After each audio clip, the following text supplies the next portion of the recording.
Good evening, everybody, and welcome to Hump Day in the November Contenders Trials Tournament. This is where the water's really going to start to break upon the beach here, and we see who is at the top of the group and who is at the bottom of the group. I'm Big Hungry Phil, and with me to bring the action today is Thibble. Thibble, welcome. How's it going, and what have we got to look forward to today? It's going, man. Another bright early morning for me over here on the West Coast, coming at you live from Cali here. And boy, howdy, we talked about this a bit yesterday, and we said that this week is really going to be an even split. This is not going to be one of those weeks where two teams from each group clearly run away with it, and the rest of the teams are just kind of blown out of the water.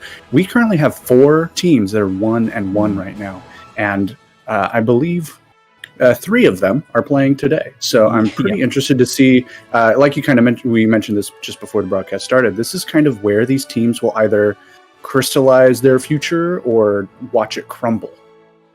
And we have, of course, got some interesting matchups to make that happen. The first one's actually going to be one of only 2 teams who is currently not in that 1-1 bracket. Sat at the top of the group is Oblivione on a 2-0 record, having only dropped 1 map over the course of 2 days, and they'll be playing OTPog, who are a returning team from Open Division. And we've seen OTPog come up into Contenders Trials a fair few times over the past, let's call it half a year, and they've yet to make a really sizable dent in Contenders Trials. Maybe this is their month. They are currently at the better map record. That's a +1, sat at joint second in the group, but it's going to be a big ask against a team that is as experienced as Oblivione, I feel. Right. I mean, this organization, while the roster has changed a little over time, as all rosters here do, the organization has a strong history, right? Lots of time in Contenders, bouncing back and forth between Contenders and Trials here and there. Also doing very well in the Mayhem Summer Classic, which, shout out. This is a roster and an organization really that has stepped up in the last, again, few months or so, to really prove themselves as one of those teams that belongs consistently in that Contenders or Trials bubble. Meanwhile, OTPog, like you said, they've gone back and forth kind of on the lower end between Open Division and Trials. It's clear that they have what it takes to make it through Open Division and play at that level, but when they've reached this peak for them, and Trials really has been their peak, they've often struggled. They've often looked like maybe not quite as prepared. It's another team, as the name might imply, they are focused on some particular heroes. And while sometimes that can lead you to great specialized success, I feel like this meta really requires a lot more adaptability depending on the map and the style you want to play. And maybe OTPog really just haven't been able to keep up. That said, any given Sunday, or whatever day it is, Friday, for these guys. And we've seen some close games just yesterday. We've seen some potential upsets in the tea leaves here, so anything could happen. And I think the other thing that's worth touching on here is that one of the cornerstones of the OTPog roster, even, beg my pardon, is Baemon Fanwan, who is a Wrecking Ball specialist. And over the past couple of days, Thibble, we have seen an awful lot of Wrecking Ball. If there is a meta where you've got to have a Wrecking Ball specialist on your team, it's got to be this one. So at the very least, that first piece of the puzzle falling squarely into place there for OTPog. But a comment on their team sheet really highlights to me why I think OTPog are likely to struggle against a more coordinated and experienced team like Oblivione, is that they are very individualistic players. They are very used to taking their own duels, winning their own fights, and then having that all just coalesce together against weaker teams and finding success that way. Oblivione are not going to be giving them the 1v1s that they're looking for here. They're going to be looking to play as a team way more than OTPog are. Absolutely. And I mean, we looked at that yesterday with our match with Caspian and Ad Astra, kind of the dichotomy of a team with a solid core and a team that loves to just play the individual game, go for the 1v1s, the flanks, the weird little off-schedule, off-rhythm plays. That can sometimes be very effective, but while Ad Astra have had their core together but consistently played kind of around this level, in contrast, Oblivione have had a pretty solid core throughout these last few months and been playing at a much higher level overall, getting that extra experience against some top teams, really, and bringing together a fantastic collection of talent. So while OTPog and their individualistic style can sometimes really throw teams off and get them into trials pretty consistently.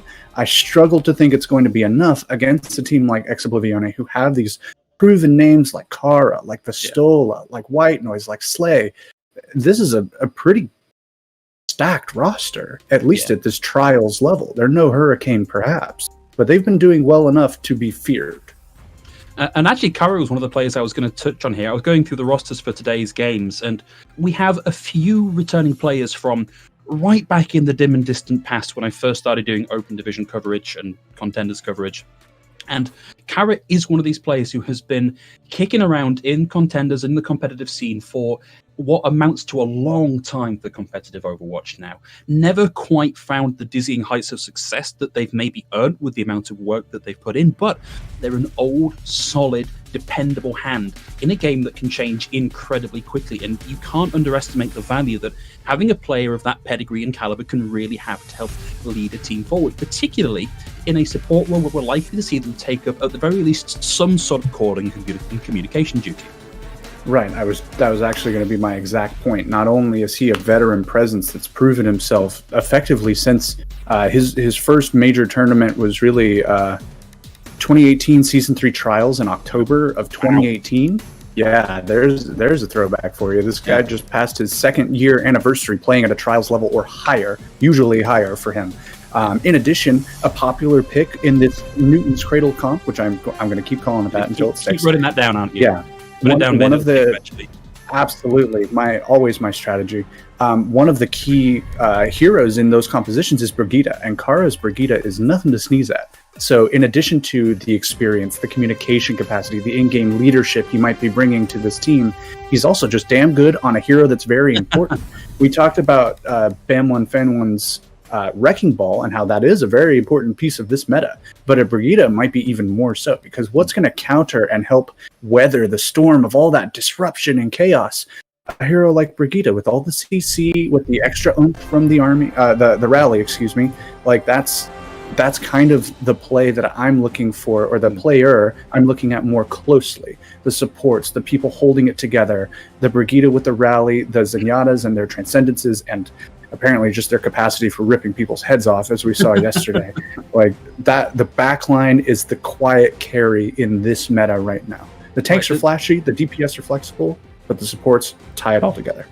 And I think in particular, the Zen play in the past couple of days has been phenomenal. Just purely from a fragging support, a bloodthirsty support point of view. So many points in the fights we were casting yesterday turned on the heel of one Zen just landing a dink of a headshot onto a soldier or on the opposite number and snowballing through. And I almost feel like there are some players who are not used to playing against a Zen, or at least less familiarized with playing against a Zen compared to recent months of play, because they are taking angles and making peaks that I would not dare in a million years take against some of the Zens that we have in trials, the caliber of player that we've got here. So now that we're on the third day in, we've really got to start to see teams doing something about getting sniped across map by a Zenyatta, because you're going to lose fights that way. Oh yeah, and as we get into day 3 of trials, right, there's always, in every week of trials, there's always an evolution over the course of the week of teams playing rock, paper, scissors, finding what they're comfortable with, finding what they're really bad against, usually like a Sombra or a Zen. And Zen, really, I mean, he's around here and there. The Overwatch League makes great use of him. There are amazing Zen players in there. But a lot of the metas in recent past have focused more on having a Baptiste, an Ana, a Lucio, a Moira, even a little Mercy in there, here and there. And Zen, has kind of fallen out from his days of like, you run Lucio Zen and that's it. Yeah. Right? Like, it used to be Zen was a must. You had no dive composition without Zen. Goats really didn't hit its highest strategic level until Moira was swapped out for Zen. Many people argue. That's up to interpretation, of course. But since then, he's kind of fallen out. So now these teams are having to relearn, oh, hey, Discord means my tanks get melted. And a good Zen means I need to act like there's a sniper on the field, because they are. If AFOX is in the lobby, you need to be careful. If Make Believe or Mayday or Slay or a ton of these amazing Zenyatta players are in the lobby, you have to completely change your style. Because if you just run in there and you're just flapping your arms in the wind, they're going to get bonked off, and that's pretty painful. And we are now moving to a map where you can, in fact, get bonked off the edge here, starting on Oasis, and going to be starting at Gardens here, first of all. So, nobody locking anything in just yet, but we are ready to dive into the map. And this is a map that, in any other meta, I'd think, oh yeah, you know, this is a classic Pharaoh map. It's kind of a classic Brawl map in some instances. Not going to be seeing that from OTPog, almost certainly. And EXO probably going to have to think on their feet here to come out with something to counter OTPog. And look what we got coming out the gate, the Wrecking Ball Roadhog, the old ball and chain coming out from OTPog. I like it. I like the pick potential they're going for, and the anti-tracer. I mean, the Torbjorn from Kaju is probably just kind of his soup du jour, but it does a really good job of countering Sauna and forcing Sauna to play in different ways. Already down to 10 health. You gotta hide, you gotta wait, you can't go running in. So I like the pressure that OTPog are putting on here.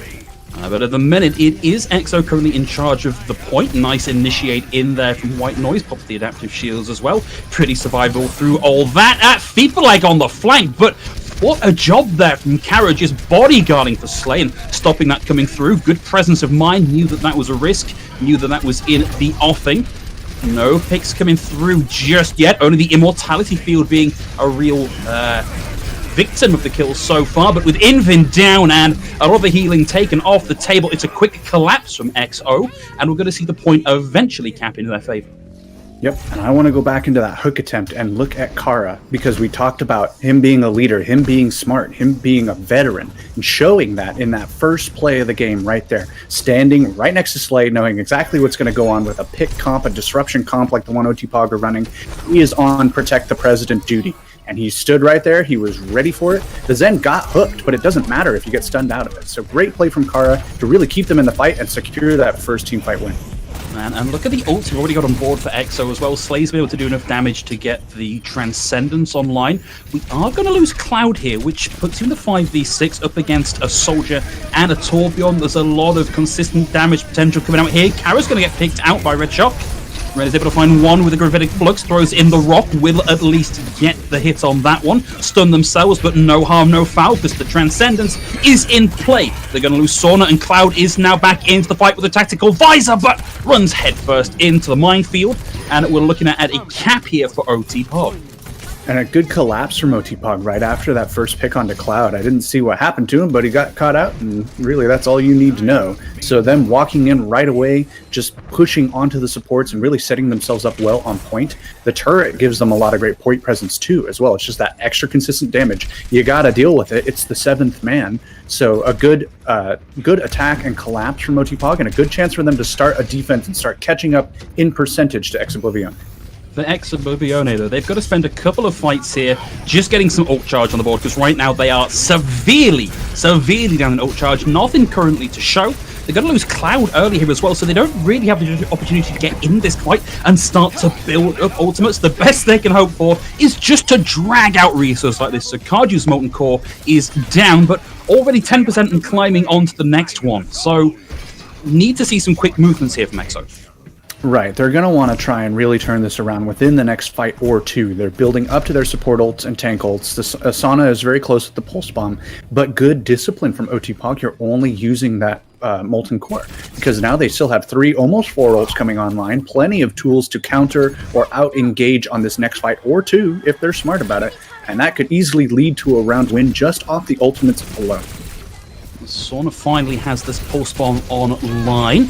Will land the stick on the Swedish Dwarf. Actually, might just have missed that one, and Slay goes down early. Red Shock on the high ground with all of that amplification matrix to play with, framing him beautifully. No kills on the back of it, but a lot of presence gained, a lot of space denied here for Oblivione, who are scrabbling now to get some progress on the point, because it is rapidly approaching 153, and Sauna gets mown down here.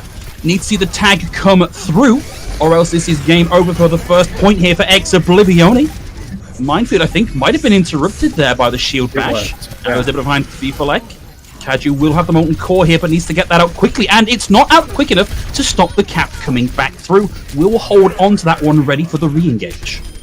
So we see that countered ult out of White Noise, right? It got stunned out by, it might have been Quadra on the Brigida, actually. No, it was. Yeah, so good call, or good heads up play from Quater there. And despite the amp visor, the window visor, whatever the heck you want to call it, it didn't really get any value because Oblivione managed to just back up, rotate into cover just for those like 8 seconds or so. Yeah, you lose some percent. Yes, it's at 99, but that patience nets you the win. And now they're in one fight territory too, and with a pick to start the fight. It's a great pick, but look at the space control now available for OTPog with the mines and the molten core completely stuffs up the opportunity to come back in for Oblivione. And we've actually seen the flip come through. OTPog are now back in control of the point. Slayer's going to use the Transcendence aggressively to get in, to buy his tanks the space to start to find some kills, leverage some of this advantage, and get themselves back on the point. But it's so far 3 kills in favor of Oblivione. The Pulse Bomb out as well, but the Immortality Field prevents the kill coming through. Doesn't matter because the numbers now favor Oblivione. They're back in control of the point, and OTPog are going to struggle to make this work. Nice little play from White Noise there. Both supports for OTPog were up there on that high ground, and Invin dropped the Immortality Field to counter out the Pulse Bomb. Perfectly normal play, right? The Brigida was stuck, and White Noise rolled up just enough to knock her out of the Immortality Field before the Pulse Bomb exploded. So very fast, very heads-up sort of play from them, and really just what they needed to secure that round. They had the ult disadvantage at about halfway through that round, excuse me, but they actually managed to bring it back just off of strong positioning, good engages and disengages, and just moving in at the right time, making the right plays at the right time. So we'll see some adaptations coming through from Oblivione. I don't think we've got to talk at all about adaptations coming through from OTPog unless we get a sub in here. Double shield with a kind of CC focus here from EXO, trying to shut down BAME1 Fan 1, it looks like. And we saw a bit of this yesterday on Hanamura, actually. Some Orisa on the point, a nice point presence. Very difficult to CC or disrupt, but it remains to be seen. Actually, smart rotation. I like this a lot. Man, this has been disastrous for OTPog. The engage from BAME1 Fan 1 just was not quick enough, and White Noise has completely wiped the floor with OTPog here. They will lose Reen here, but I don't think that's the biggest problem in the world. By the time he's back, he should be ready for the next fight. Yeah, it's the return of the battle cattle, however unfortunately it might be for those of us stuck in Orisa jail. White Noise doing very well, but off the back of the rest of his team. And of course, now that we're talking about him, he dies ignominiously. Excuse me. Should not try words that big in a fight this hard. Too many syllables. Now, ongoing. Cloud closing in on having that blizzard. 80% climbing. Nearly gets dinked as they try and make their way out of the ice block, and they're going to lose Slay. They lose Sauna here, and OTPog, they turn on a dime, they come back in, and they flip the point back in their favor. OTPog didn't really do anything too revolutionary in that fight. They slightly faked out their initial engage and then backed up a little bit. And I think Oblivione saw an opportunity, saw them retreating and tried to move up, but ultimately they just got caught out outside of the point, which made for an easy flip and then an easy separation and fight win. I think Oblivione need to be a little more careful.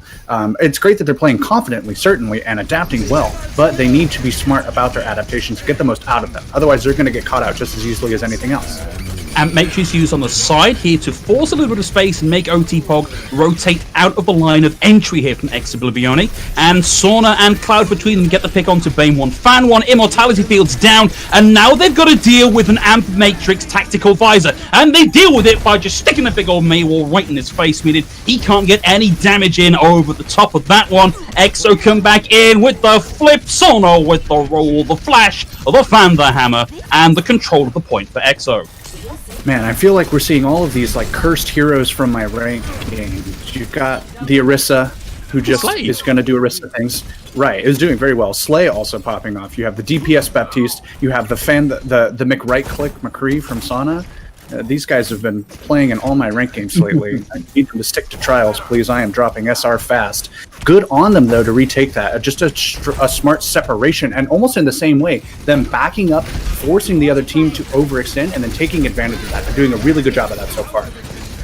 Well, White Noise looked like they were aggressing in to take some space and drop the supercharger. Finds the rally coming out from Quader as well, so makes the alternate rotation back towards safety, and uses that supercharger to power everyone up to the 9s, enable them to find the kills and take us to 80-44. This is getting very close to last fight territory. It definitely is. It's basically passing it right now. But this whole time, I don't ever feel like OTPog have had a real horse in the race. You have some ults being committed here. Slay using the Amp Matrix and trying to just hold them back that little bit more. The CC coming in, and this Wrecking Ball is good as gone. Goodbye. No. It's hard work running that Wrecking Ball into a EMEA or a Sombra or a Flashbang or a Sternen, yet here we are. Ooh, actually some DPS swaps. Red Jog back in on the Doomfist there to try and tag in and keep the point going, but with the Blizzard in effect and the target focus there for Oblivione, OTPog find themselves locked out of University and down 1-0 in the series. And I think Oblivione have very quickly figured out the one real advantage they have over a one-trick team full of individual players who are highly skilled on their heroes. Oh, do tell. You can just focus down one of them and they probably won't have enough flexibility to counter you. So for that one, it was Bam 1, Fan 1. Because, yeah, there's a great Wrecking Ball on the other team. Okay, we know he's not going to switch. Go Mei, go McCree, go Brigitte, no problem. Even the Orisa, right? Like, all of those are built in some way to avoid the mechanics that make Wrecking Ball a good hero. In a normal match, maybe wouldn't recommend the Orisa. Please don't try it in your ranked games, guys. Please let Orisa Stop sleep. making Fibble play Orisa. Guys, come on, it's mean. It's so mean. I'm so nice to all of you, and you make me play Orisa in my ranked games, and then we lose anyways. There's no point.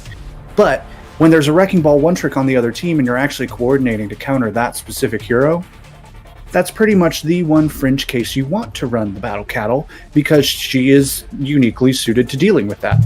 Not anything else, because she sucks, but for that one particular fringe case, bring out the horse. You know, do what you got to do, counter that one hero, secure that first map win. Now we're getting on to Blizzard World. Orisa could also be used here. My heart says no, but my mind says, yeah, probably, looking at how effective that was last time. But it remains to be seen. If we'll actually see any adaptations from OTPog, which I doubt, or how Oblivione will respond to those adaptations or non-adaptations as we get into a very different map than Oasis. Yeah, a little bit of a hiccup there on that one. We almost went to Blizzard World, which is not quite what we had in mind. Instead, going to Hanamura, our assault map for today, which we did also see yesterday. Right, I was going to say, I assume just the map pool changes day to day, but no, we're going on to Hanamura. Please ignore any commentary about Blizzard World. It's not the best map in the game. Sorry, Peggy. Hanamura is another interesting one. They're coming for you. Yeah, they're going to get me for that one, but it was so worth it. Hanamura, not as much, even on a fringe case for the Orisa, except that second point, which is where we saw it yesterday. We could, though, see, probably from Oblivione, who are obviously the much more flexible team, some swaps to a Rein Zarya composition. We saw a bit of I believe, a Roadhog Sigma composition yesterday. There's plenty of options, really, on the front line. But I think Oblivione should kind of try and force the meta here. You know, stick to that Newton's Cradle composition where you might be outmatched, perhaps, in the Wrecking Ball matchup, maybe, if you want to think about it like that, because he's a one-trick or something. But I think the meta composition here works really well because the heroes involved, like the Tracer and the Soldier, get really good advantage out of the geography of the map on both points. Plenty of high grounds, plenty of flanking routes, plenty of spots to dip and cover and run and all that stuff. So if I am Oblivione, I think I stick to the big guns, the best guns that we've got this week, and see where that gets you. That's they're attacking. Okay.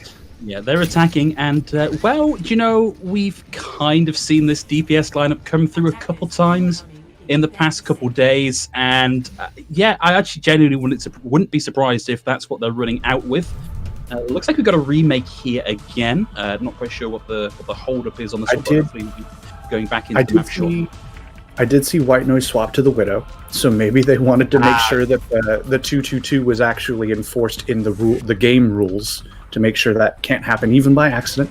While it's fun maybe as a tank to swap to a DPS hero and break all the arcades in the lobby, for competitive integrity purposes, probably want to make sure that your Wrecking Ball can't suddenly swap to Widow and spawn and then swap back. That seems a little unfair in the current structure of Overwatch. In the old days, totally allowed. Give me Gesture Widow or Gesture Hanzo. Just thinking the same thing. Some classic moments really came from people swapping off roles in clutch moments to bring the team fight for their team. And it was frankly one of the main things I was really upset about when 2-2-2 was implemented, because you would never see Raucous Hog or Raucous Widow or Gray Widow, or some supports often would swap to like Soldier or something like that. There was a lot of room for flexibility between roles. Yeah, right. I mean, I talk about Raucous a lot because I watched a lot of NA like pre-Owl competition, and Raucous was always that guy. Yeah, he had the Zen, but he had the Soldier and the Widow and the Roadhog and the Bastion.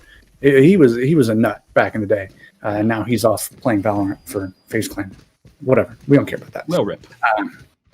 So I'm okay with, obviously contractually obligated to say that these compositions could totally change for Oblivione, but the Symmetra May is actually something we've been seeing a good bit, and honestly to more effect than I expected. The teleport to point and then immediately wall off one of the openings, not too bad. Of course, Kaiju on the Junkrat, that's really something you got to consider when walking out of Hanamura, because that is an established Junkrat trap spot. They love that spot. You really got to pay attention there, man.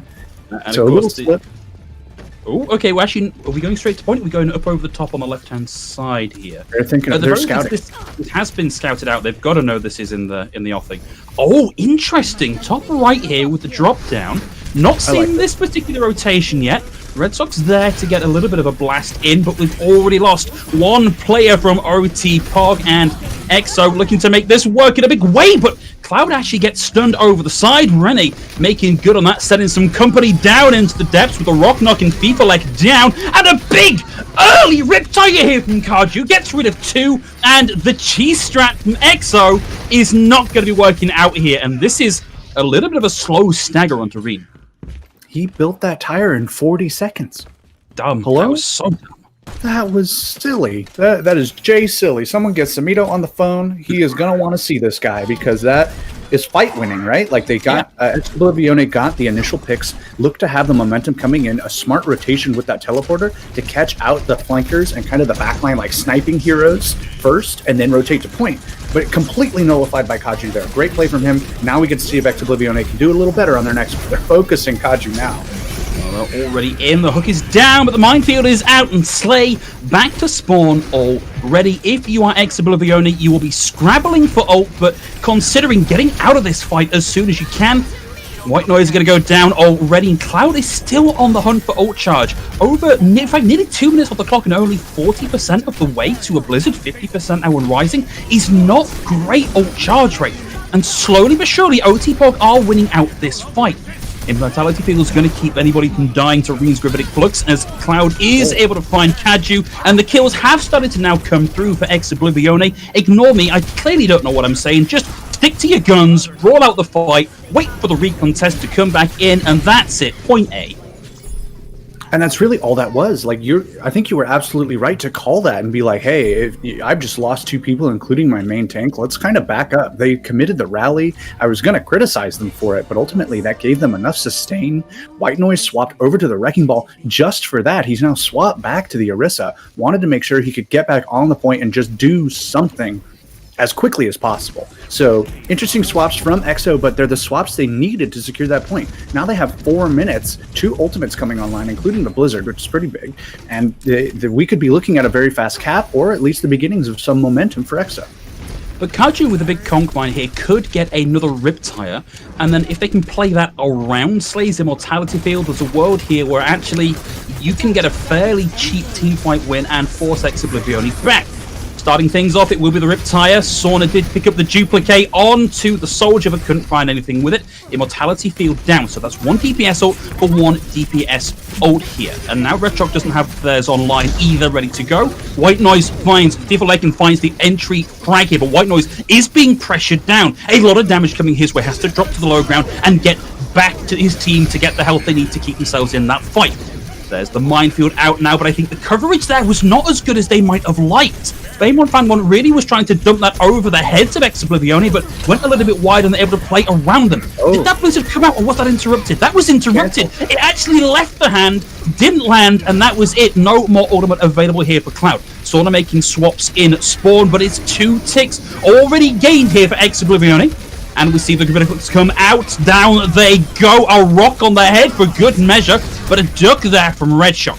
Slay is able to find Kader, but Red Shock trades out, taking White Noise. Rene's able to get 2 here. They are still in this fight by the skin of their teeth. Kara is on the low ground, knocked down there by Bane 1, Fan 1, and not able to keep themselves in this fight, but they are still, Dibble, still grasping at this.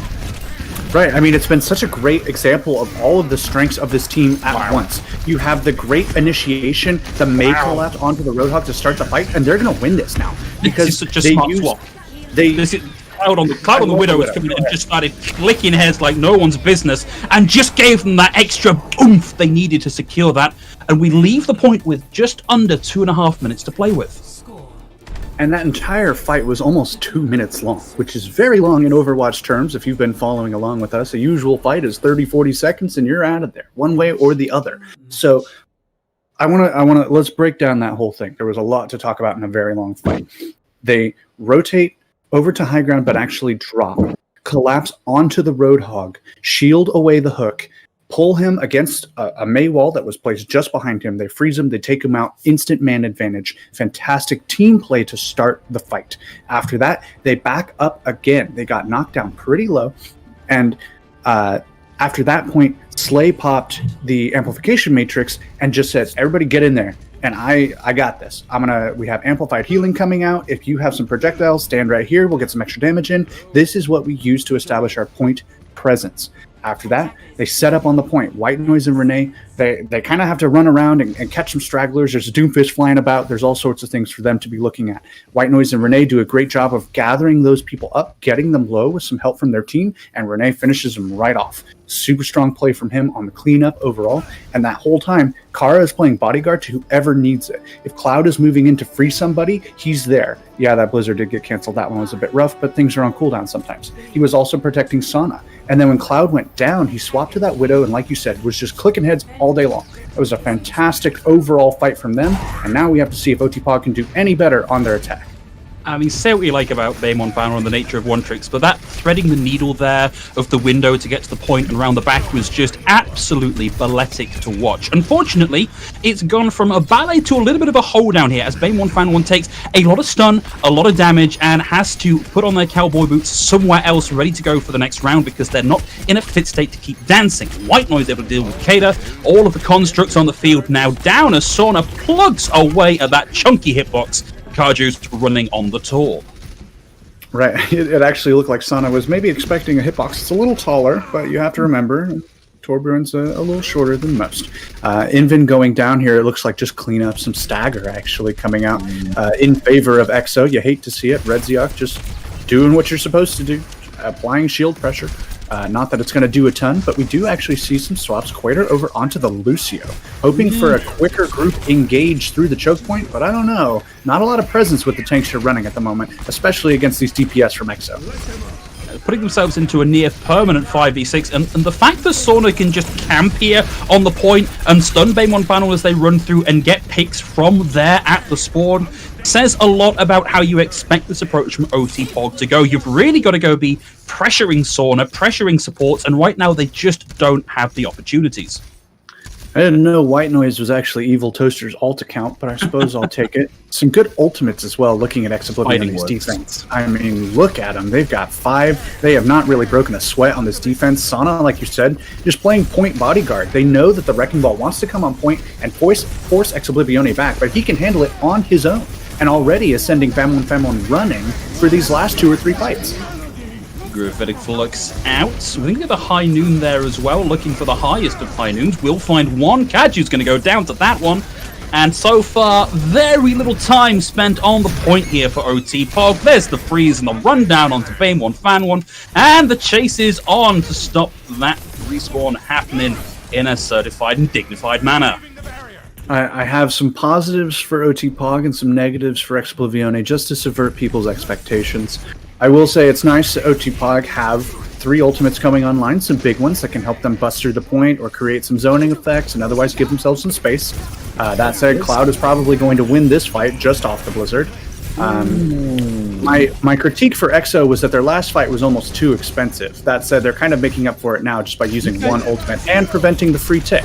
So good on them there. Good mind. Oh, good presence. that was so close. That had to be like 33.29% on the point gained. And it actually cost Baemon Fan One the minefield there to try and stop people getting the contest in, but it wasn't a good enough clumping up of mines. And now they've got to make something happen with the Molten Core and the Amp Matrix, two ults that don't really stack all that well. No, but I mean, there's something you can do with it. You can at least zone people into an area you want, break through this choke point like this, and then open up with the Matrix once you've made some space for yourself. All these ults from OTPog are zoning specific, except that Pulse Bomb, which does exactly what it's supposed to do. A big stick onto the Dutch scientist there. Reen out of the fight. Cloud now down as well. Saw him run right noise with a couple of clapbacks here, but this is a fight that heavily favors the offense. Baemon Fan One takes a bit of a dinking on the way through, and we're back with FIFA Like now off the Roadhog and onto the Sigma. Used that Gravitic Flux to little to no effect. Slay gets rezzed back into the fight. FIFA Like still on the hunt, chases Sauna down, and it's Shield versus Stun versus Fan the Hammer. Sauna's going to come off the worst on that one as Kaju picks him off with the Soldier pick. But we are now into overtime, and there's nothing on the board for OTPog. They tag back in with Baemon Fan One, who not going to get that all online, despite how close they were. Red Shock over on the Tracer tags back in to keep the overtime wick ticking on down, but with just the health box of the Tracer on the point, there's very little you can do to keep yourself in the team fight. And as OTPog look to trickle onto the point, Exo slam the brakes, and that's as far as we go on Hanamura. I don't really know what I was expecting there, and I don't really know what OTPog were expecting there. I think they were hoping that EXO would be a little more afraid of their ultimates that are primarily just going to be used for zoning, the Amp Matrix, the Minefield, things like that. I think they expected to be able to take a lot of space and then use that space to establish themselves more fully on the point where their disruption mechanics would really shine. But Oblivione were never too afraid. They always had a wall, they always had a shield, they always had some cooldown as an answer for all these zoning tools or for any engagements, either together or as solo flankers throughout that entire defense. So instead of backing up scared from all of these amazing cooldowns that OTPog had to bring to bear, they stood their ground. And OTPog didn't really know what to do with that. And by the time they were starting to maybe figure something out or get some ults online that would help them, it was way too late. So just not enough adaptation coming through from OTPog, which I suppose we can expect. That's kind of, it's exactly what they're built to do. Fine dining and breathing, man. This is all they're going to get. So it's, again, kind of a fundamental flaw that is being exploited by Oblivione. They know that if they just don't give up that ground, they can't give OTPog any space to work against them, and their entire strategy will crumble. Now we have to see if they can bring it back on this last map, because it's all or nothing for them on what is a pretty big make or break sort of day. They must bring it back, or the prospects are looking grim. Yeah, they're looking to find themselves in the lower half of the bracket if they can't start the reverse sweep here and now. But Fibble, we are moving from OTPog to, well, OT Poland, as Swem, former tank for Team Poland Overwatch World Cup, will be coming in here for OTPog, and Baemon Fan One taking to the bench. So a bit of a change in style here for OTPog. I'm okay with this. You know, I mean, at least they're trying, right? Like, I think they obviously respect and embrace the fact that we are good at this one thing, and we have people that are good at many one things, and we swap them out as needed. Will this be enough? Well, that remains to be seen. It's going to be a very different map. It's going to be a very different, obviously, play style that these guys are looking at, swapping in a different tank on, I can only assume, a very different hero. But it really comes down to, will that swap be enough to counter Oblivione and the strategic depth they've been able to show so far? Well, here's the good thing. In a team of one tricks, Swem is a flexible player. If you look at what they got listed by their team questionnaire, Orisa, Winston, and Reinhardt all in their hero pool, classic main tank fodder. So variable and adaptable here is going to be the name of the game, at the very least for the main tank role here for OTPog. I'm kind of expecting to see the Reinhardt or the Winston over the Orisa, given that really they want to be taking space into Hollywood A. So, you know, at the very least, they will have that adaptation on their side for what could be the final round of the match. And I think if you want to have any player in this meta be flexible right now, it is probably your main tank or your flex DPS. So much of your team's playstyle and engagement style is centered around your main tank. Either you're waiting for the Wrecking Ball to come in, knock some people around, deal that initial burst damage, throw some mines down on the point, and then move in, or you're all going in together in the super brawly, dive or death ball sort of style, depending on a Winston or a Reinhardt or anything like that.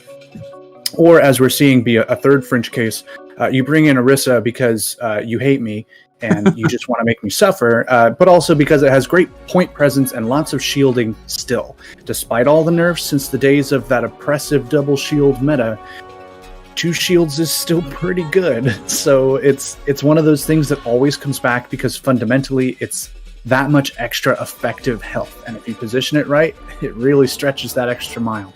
So Oblivione showing us that kind of third fringe case that's becoming a little more popular apparently over the course of this week. But that strategic...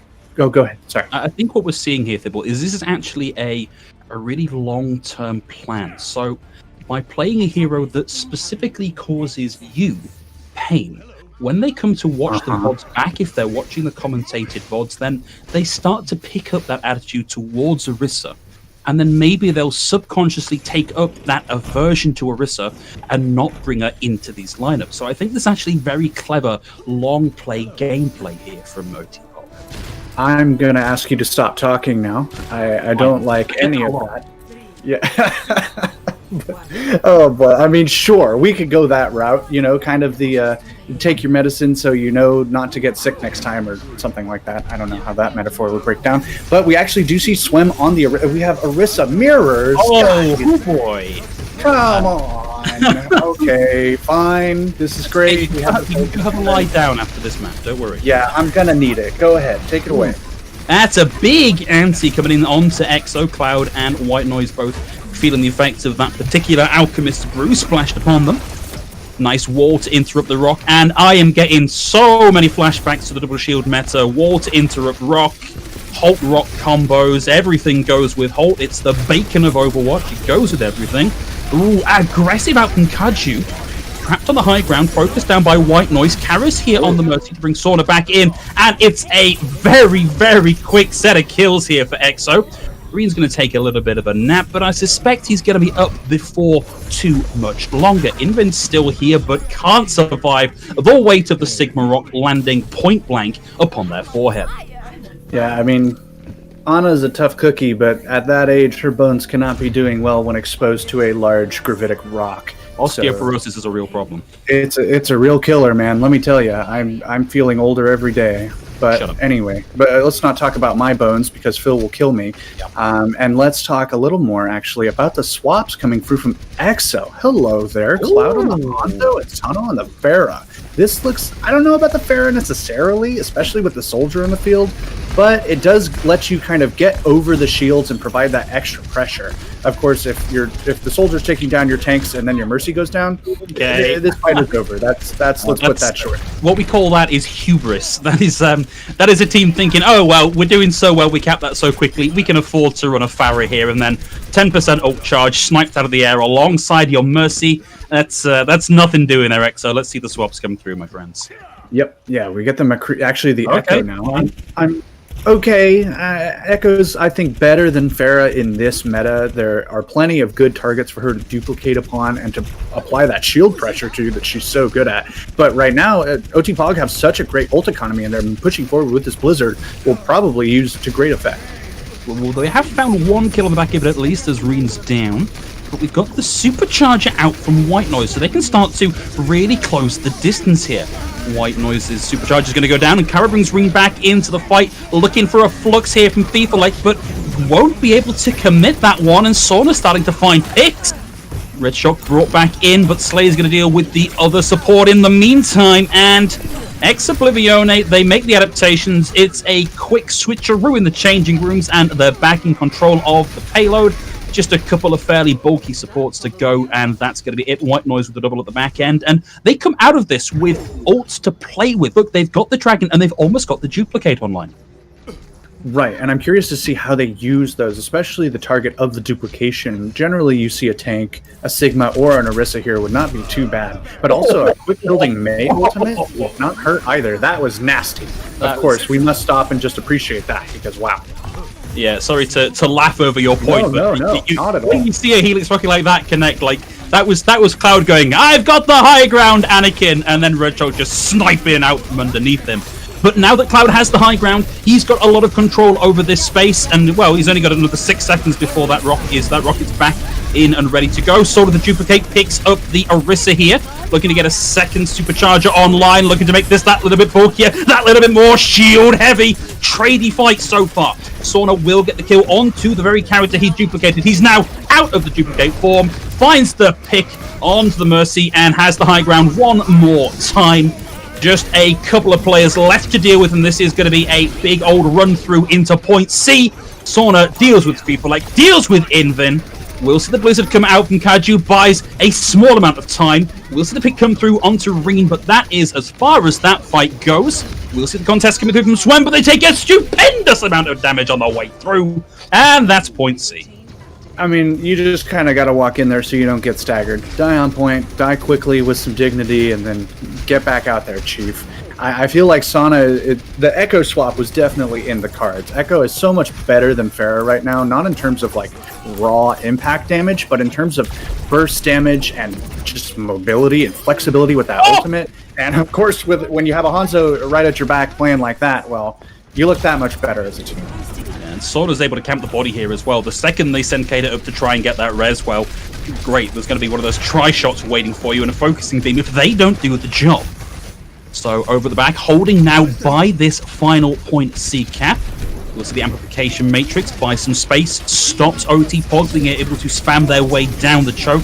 Red Chalk's going to be holding on to the tactical visor and actually get focus beamed down with it still going.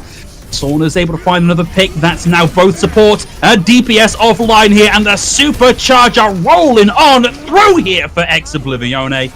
This is a nice time bank for EXO, and OTPog, they've got to at least match that if they want to stay in this series. I gotta say, I don't know how impactful the play overall would have been, but I gotta say, Renee getting that flick accretion onto the Resing Mercy and then just walking away. That's a real cool guys don't look at accretion. Absolutely. That is like, I am confident. I'm not worried about it. I hit my shots. I'm good. I'm good at the video game, you guys. Like, wow. EXO are playing very well, very confidently. They are not afraid at all of this team. They are swapping around onto some fun heroes. We haven't seen Hanzo, I feel like, in a hot minute, but Cloud making it work when he's not getting pelted from 800 yards by a Helix rocket. And just overall, EXO look like the better team right now. I wouldn't say OTPog are not crumbling. They are not bad. They are not playing a bad game of Overwatch. It's just this meta does not allow a Clockwork Vendetta-esque, this is the comp we play every time sort of team to prosper. You've got to have exactly the right pieces, and you can't just have exactly the right pieces. You've got to be very, very practiced. So the other big one-trick team at the minute is completely Avoided. And I feel like Avoided are going to start struggling because they no longer have that Yazan Ball synergy. You need those key synergies. You've got to have that working. Otherwise, it's not going to work. Yeah, Clockwork Vendetta's claim to fame was that they had all the pieces arranged in the right way to make the meta that was current for them work. That's why they were so dominant. But when you just have a team of one-tricks, that doesn't necessarily guarantee that those one-tricks are going to be the most effective pieces. So we kind of get in the situation we're at right now. Interesting defensive lineup coming in here from EXO. The Ashe Junkrats, Reinhardt Sigma is not a thing we have seen so far in Trials, and it seems to be like EXO just kind of feeling themselves on this one. Confident they can run pretty much whatever they want here. Let's see if that's actually true, because Red Shock's put a bit of a wrinkle in the works here, coming with a Hanzo. Instant pick potential, always pretty good, but instantly picked off, taking that instant pick potential into a position where it's not quite so instant anymore, and EXO going to win out the fight here. Right, and Exo's comp is literally just a counter spam comp. They know that that's kind of the style OTPog are running. They're having the Junkrat on the field, and they say, okay, we're just going to out spam you. We're going to run Ashe Junkrat with a damage boosting Mercy. And we're going to have plenty of shields, so your spam won't be as effective as ours, and we're just going to melt you from afar. Yeah. And it's, I mean, okay, I was going to say it's working, but obviously even my thoughts are enough to curse this team, so I'll be silent. Yeah, that's a couple of big picks, and I don't know the Kara's actually got the res online, so... And with the Flux coming in as well, Transcendence out from Invin to nullify any effect from that one. This is looking really good now from OTPog, just on the back of pure mechanical and positioning outplay. Immortality Field comes through, so no kills on the back of the whole hog. Riptire from Kaju, Riptire from Cloud as well. Cloud's tires still running, and they've clawed this back, Thibble.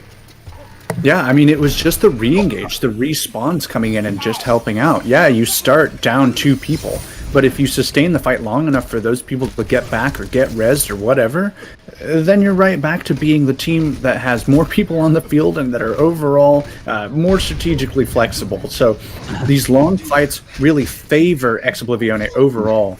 That said, OTPog did pull a lot out of Oblivione and have a pretty good chance with this dragon and maybe the supercharger as well to make some more headway.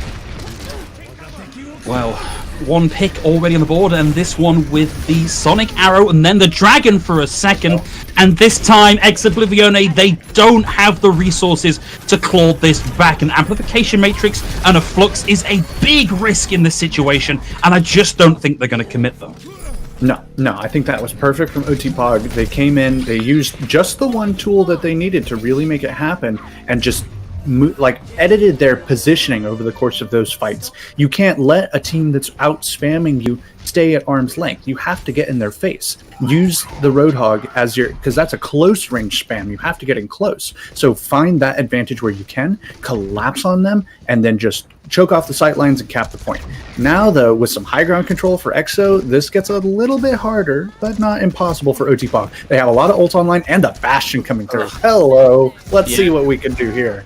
From a hero that causes Thibble pain to a hero that causes me pain, always disappointed to see a Bastion in my games. Let's see what Kaju can get done with this. Not riding the payload just yet. They do only have that 1 shield this time. The Protect the President strat a little bit harder to make without both of those walls in play.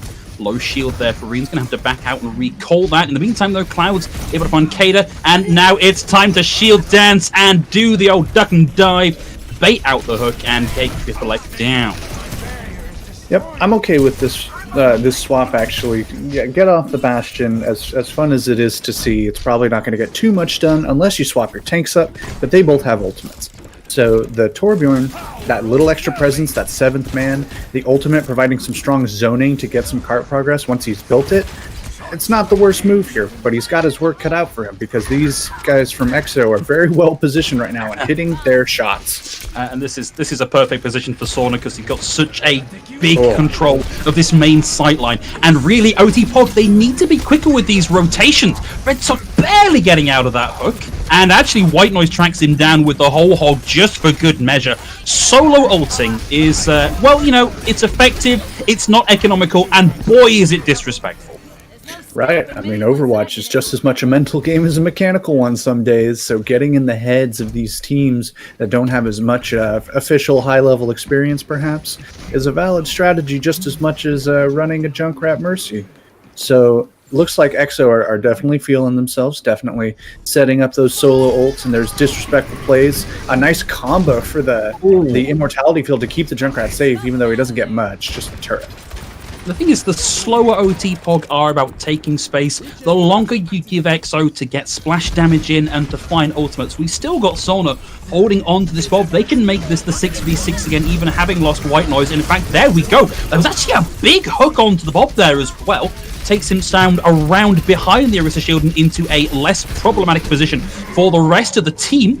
Bios Iberpan FIFA leg here, but the kills trading and favouring OTPog. Transcender's going to come out here as well, and Faber's going to close the distance, but gets fluxed for their trouble, doesn't have the Immortality Field to play with, and gets taken out of the fight. It's not the range you want to be playing at as a Widowmaker right up in the line of sight of the Sigma, but we actually get the back cap here. There's no... Oh, one last second contest. Sauna and Cloud knocked down incredibly quickly. Has bought time for supports and tanks to get back to the point and keep this staggering on through. But it's just a 2v1 at this point.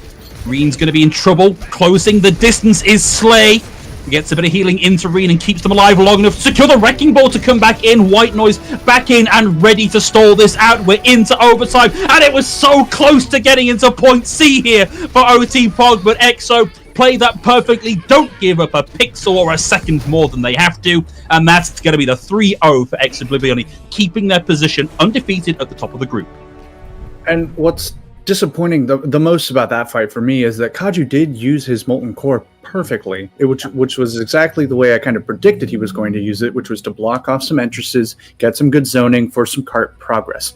If it had maybe been an extra second later, you could maybe look at that being a cap, but that last minute contest was so clutch from EXO, and as usual, the longer sustained fights favor them because they can make better use of their cooldowns and ultimates than OTPog were able to. The Molten Core just did some zoning, not a lot of damage. Maybe would have liked a little more.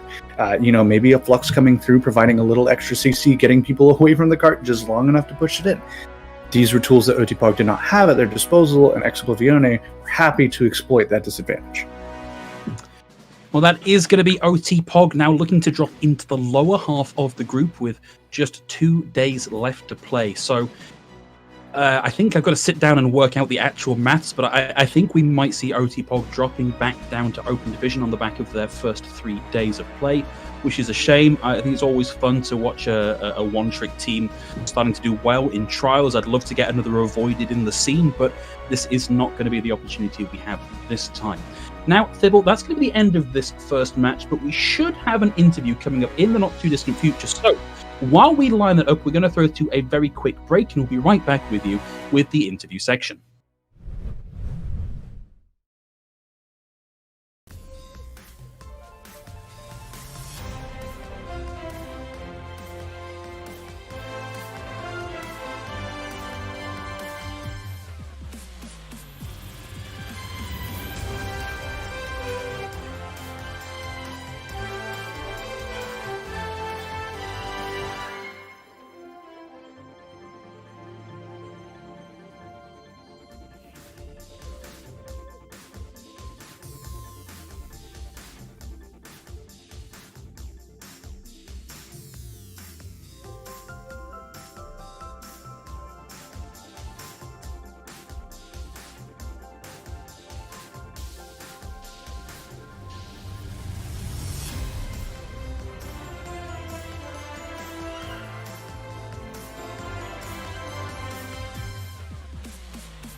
Welcome back, everybody, and here we are with Kara, ready to have our interview portion here. So, Kara, congratulations on that win. How are you feeling? Hello, everybody. Thank you, and we're all feeling pretty relaxed. It was a pretty funny game. Yeah, there was a little bit of Mystery Heroes action there going on towards the end, I think you'd say. Yes, I agree. There were Southern Bastion, and we picked Reinhardt. Yeah. Don't ask me why. I don't know. You look like you were having fun. That's the main thing. That is very correct. I definitely feel like this is one of those series where we're not going to get too deep into like, so why did you pick this hero or that hero? Because at the end of the day, the answer is like, because everything's chaos, and why not? I mean, you can take like a gamble on the hero. Like there'll be like a 60% chance that it will have a reason. That's fair. That's fair. I don't know if I want to take those odds too much, though. I have kind of a deep philosophical question before we get into kind of the meat and bones of like what's going on in trials this week. We just we discussed a lot at the beginning of the match, you specifically, and how you've been around the block here for a hot minute. You recently passed your 2 years anniversary of playing in the 2018 Season 3 trials for a little org called We Have Org back in the day. It's been a long time and a lot has changed. To you, what's the biggest thing that's different about playing now versus playing back then? Well, I think in 2018, everyone... So this is going to be maybe like a slightly depressing answer, but like in 2018, everybody took everything really serious. And we all saw Contenders as this like huge important thing to get to, and like where everything was going to be great. You know, we're finally not going to like... we can finally get some money in going and like maybe live off the game slowly. And then 2018 happened, 2019 happened. I feel like the entire mood in Europe kind of turned into, well, we're EU, you know, like you're not going to make it here before you go NA. So I would say that these days it's a lot more relaxed. But specifically this year, it's starting to go the other way again. So like people are starting to become excited about Europe again. And people are starting to think, you know, yeah, we can make Overwatch League. Mostly I think because Hurricane is really showing that they're like so good. Yeah. And so if you can, you know, compete with Hurricane a little bit, if you can take maps of them, that means that you are like, at least individually, like getting close to an all level. So I think everybody just feels more motivated these days. I definitely think, like, a lot of people, I think, sleep on Europe because they're so focused on, like, NA and Korea and China as well, to a degree now, really rising up in the public lexicon. But, like, Europe has put out some of the best Overwatch League talent I would say we've ever seen. So I'm definitely excited to watch this region all the time because you never really know. You know, there's always these diamonds in the rough. And players like you, Car, who have been around a long time, who have played for a lot of teams and done pretty well. I don't mean to make your head too big there, buddy, but, like, I mean, you know, in esports, aren't we all old, really? Because we're not like 15. Yeah. No, my whole team's like 16 or 17. It feels like it's crazy. I feel well, like actually, that might be wrong though. I think they're mostly plus 18 these days. Okay, I feel a little less bad then. So Kara, I think actually looking at the schedule we've got on here, we probably can't give, as much as I'd love to stay and shoot the fact with you because it's a really interesting perspective. I think we're just going to ask you: is there anybody that you would like to say thanks to, or to give a shout out to before we let you go back to your team? Well, I would like to give my friend Messick a shout out because it's his birthday, and I would like to give him a shout out because. Do you want to sing Happy Birthday? Happy birthday, Messick. Oh, no, sing Happy Birthday. Oh, I don't know if we want to make thanks. the guy sing. I would like not to, you know, all the viewers will just leave and it will be very mean. Yeah, that's completely fair. Well, Kara, thank you very much for joining us, and everybody else. We are going to throw to a very quick break just while we move our players over into the new lobby, and we'll be back with you in hopefully just a couple of minutes.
Welcome back, everybody. That's one match out of the way, but we still got one more coming your way this evening. Angry Titans playing against Old and Bored. And if you don't recognize the Old and Bored roster, well, there's a very good reason for that. They're in Contenders Trials through the Banana Brawl, where they were playing as Yep Easy. And so they've had a name change and a big roster swap up. It's almost unrecognizable. Right, yeah. I mean, the Yep Easy team was definitely a stream team. A stream dream team, as you were, very Calvin and the Chipmunks-esque. But after that tournament was over and the exposure and the novelty, I suppose, of being on that team together had worn off, a lot of the streamers left because they're streamers and they have to stream. That's kind of how streaming goes. So this Old and Bored roster has seen a lot of changes, but added on a lot of good names here. Frankly, this is not a roster I would really turn my nose at, even without Craggy or Harblue or anything like that. It's a strong roster, definitely up there with New Kings and kind of my top teams this week for sure. But they are going up against an Angry Titans roster that is really just chasing their old greatness, doing the best they can to get back to that, the way things were. And this is another team that has made some adaptations. They are a fundamentally different team than they were, I think, 2 or 3 months ago. But in this most recent season, they have added Eli to the roster. And so we were talking about Eli yesterday when we were casting the Ad Astra pair Asperigame, who had been on that roster for a little while there, and functions very well as a Sombra specialist. And we have seen a fair amount of Sombra gameplay in Trials and in recent other tournaments. So I'm fully expecting to see Angry Titans leaning heavily into that capability and running some more Sombra-centric compositions. Yeah, I definitely like the players matching up with the heroes that are doing well in this meta for Angry Titans. I think this is a meta that will favor them pretty well. And I think, you know, they're up there in the conversation for one of those spots in the group if they play this right. And a win against Old and Bored would be huge because that's arguably, again, one of the tougher teams in the group to have to deal with. If you get past them the rest of your week, that's an opportunity to rack up those wins and get more comfortably secure in a contender's berth, which Angry Titans would love. Absolutely, and it's worth noting that Angry Titans are here in Trials today because of having come down from Contenders. And so we tend to look at this as a team coming down from Contenders is most likely to be a team coming up from Open Division. That's just, you know, the skill rainbow across Trials, as it were. Having teams in from effectively a third-party tournament really throws a wrinkle into this because we sort of lose our capacity to properly analyze whereabouts on that rainbow we are. And whilst we can point to Old and Bored having, names that we recognize, streamers that we recognize, actually in this instance having old teammates from the Angry Titans roster with them here today, it's very hard to say how they're going to perform because they've had kind of a mixed performance so far in Trials. It's not been the dominant display that you would have expected from the old Yep Easy roster. So I feel like this team's performance is still really, really in the balance. Right, and we're definitely going to figure out where they really stack up with this mostly new roster and this mostly new meta by going up against teams like Angry Titans, who are really, they're only a map behind. You know, in the little Liquipedia page, Old and Bored are listed as second and Angry Titans are listed as fourth, but it's one map that separates them. So this is, as we've been bringing up, really make or break for both of these teams, both in terms of securing a contender's berth and kind of seeing where they stack up against one another and how we can analyze how they're going to do coming into their last matches of the week as well. It's interesting that at the halfway mark we have this direct second and third place competition going on here, and difficult to make adjustments after today with only 2 days of play left. But Dibble, we are ready to dive into the first map of the series, and it is a set map pool for today's Contenders Trials game. So we're starting off on Oasis, then Hanamura, Hollywood, Dorado, Ilios, and Lijiang if we do somehow get all the way to a mythical 6th map. Let's do it, man. Come on, I got nothing going on today. 10 yesterday, we did 3 just now, so 9 overall today is fine. I can live with that. Right, we're behind already, so we need to make up some ground here on the number of maps we're casting. I got to get ready for, well, whatever's next for us. But in any case, that all starts with the first step in this proverbial journey, starting up on Gardens here. A lot of what we're expecting, Explorer on the Diva rather than the Sigma. You know, this is okay. We've seen a bit of that. I'm looking, though, at the Soldier versus the Sombra, though. Danye versus Eli. What we expected from Angry Titans, for sure. Absolutely. In fact, a very mobile comp here for Angry Titans. Very difficult to pin anybody down. And Daniel needs to be careful because we may see him being run rings around here. There's so much mobility coming against him. Cafe is able to get in and find the first pick, and that is Fall down. So 5v6 already secured here, and it's in favor of Old and Bored. Explorer takes a dive over the far side. Care of levitates. And whilst we will have Crocs spinning to win on the point, really, unless he can do that for long enough for the rest of the team to get back in and convert this back into a 6v6. Hey, cool, he did it, Thibble. He actually did. Did you like reverse cursed him? I don't know. I didn't know we were able to do that. That's the Cast to Bless. It's a rare but powerful move. Explorer tags back in, and Old and Bored still do have control of the point at this point, but Angry Titans, now back at their full strength, actually get themselves into the fight and win that out. I mean, if you're Angry Titans, you totally take that. I don't know if they were even expecting it, but they did keep fighting. They keep scrapping it out and, just refusing to give up. There's a lot of opportunities in this meta for those clutch recontests actually coming to some fruition. So good on them for, duking it out and holding their ground. Now, though, they are just passing in percentage. Some good ultimates coming online. Still only halfway to that EMP, though. They want a little more time to really get that secured and develop some more percentage and a commanding lead on the point. Yeah, I feel like we've not actually seen a lot of Eli so far. I don't think we've seen too many manual hacks come through. Boga on the ball, drops the minefield. In the meantime, Crocs almost gets the displace there, and Boga finds the first pick with the minefield. Crocs in a bit of trouble, but rolls into that small space.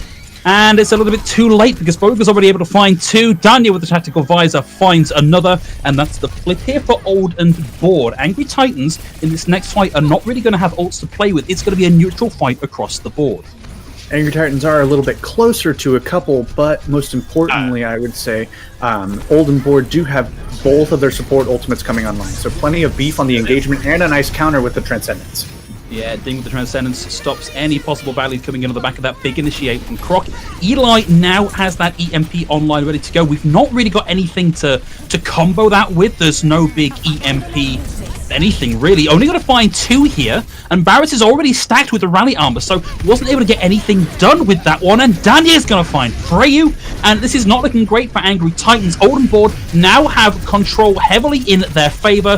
They're in lead in terms of contestation on the point, and they're winning out this team fight. Yeah, that EMP actually didn't hit Explorer's Diva, so while Eli tried to follow up, he was just matrixed all the way through, and a nice easy cleanup there for Old and Bored. Now they have just the minefield. They did use a good bit in that defense overall, but the percentage is climbing pretty high at this point, and not much really for Angry Titans to work with, except the mines coming soon, and the Coalescence also coming soon. And at a 126% total cap to the point, the fact that Eli is only 33% of the way to his next EMP is uncharacteristic for this player. I would have expected him to have had at least one more here. Suggests Old and Bored are doing a very good job of playing out of his line of fire and stopping that ult charge coming through. Ding's able to find Foul. Ding's able to find Eli with a bit of a pop-off here from Ding for Dane on the Zenyatta. And at 99-46 and 3 members of AT down, On Board looking set here to take the first point on Oasis. I think the quiet carry here, when we look at Eli's kind of underperformance, has been actually Explorer, because there are so many instances where Eli's trying to get that, build up some EMP, just melt through Boger's Wrecking Ball, and the Matrix just completely denies that.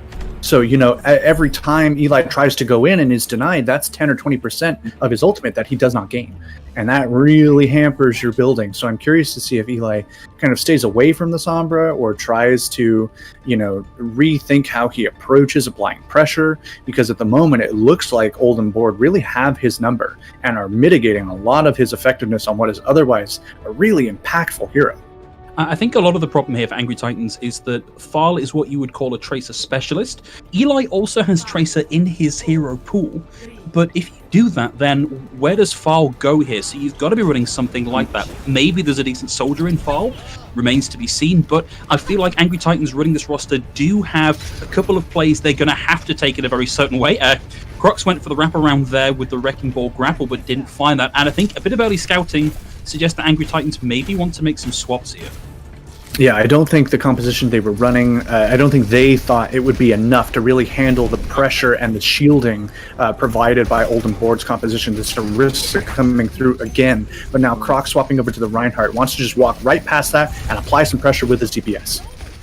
Well, points already flipped, and we are seeing Angry Titans make a strong push over onto the tank line of Oldenborg, force them to give over position, and actually force the Immortality field out of Ding very, very early here. But Cap has done a great job of making the additional extra rotation around the far side to try and deal some pressure, but it was just a little bit too slow. Will allow the kill to come through onto Crocs, but not quickly enough to allow Oldenborg to really round out this team fight as Boga gets worked down on his own, alone on the point. And that's going to be Angry Titans with the flip. Yep, and a nice little, not quite 30% build there for Oldenborg, but some good adaptations and a nice engagement coming through from Angry Titans. And separating really their one option for retreat for Oldenborg with that Maywall, forcing them into that tight space and letting the Reaper and the Fire Strike and the Cleave freezing from the Cryo Blaster from Fall really do their thing. So smart positioning from them also mitigated the effect of the turret from Danye too. Certainly some re-engagement tools available here. The High Noon device from space and Danier's Molten Core to effectively do the same. They will be pushing into a blizzard if they don't move quickly. Danier's turret's now down and the wall comes up. Molten Core from Danier actually gets around behind them and spreads that beautifully like butter on warm toast. Melts down Levitate and Crocs, and we will see the High Noon come out here from Cafe, but two relatively quickly charging DPS ults for a convincing teamfight win is phenomenally good value for Oldenborg. Right, he's already a quarter of the way to his next one. Danye not far behind, and that Molten Core is probably the best Molten Core I think I've seen all week, and frankly in quite a while. I mean, great zoning, but also dealt a ton of damage. As a Torbjorn, that's really, you want to be doing both of those. It's not enough just to force them out of position and just waste the ultimate. You want to also take advantage of that cleave, that extra damage against the armor on both of these tanks. Oh, but the shatter though. Okay, let's see what you got, Titans.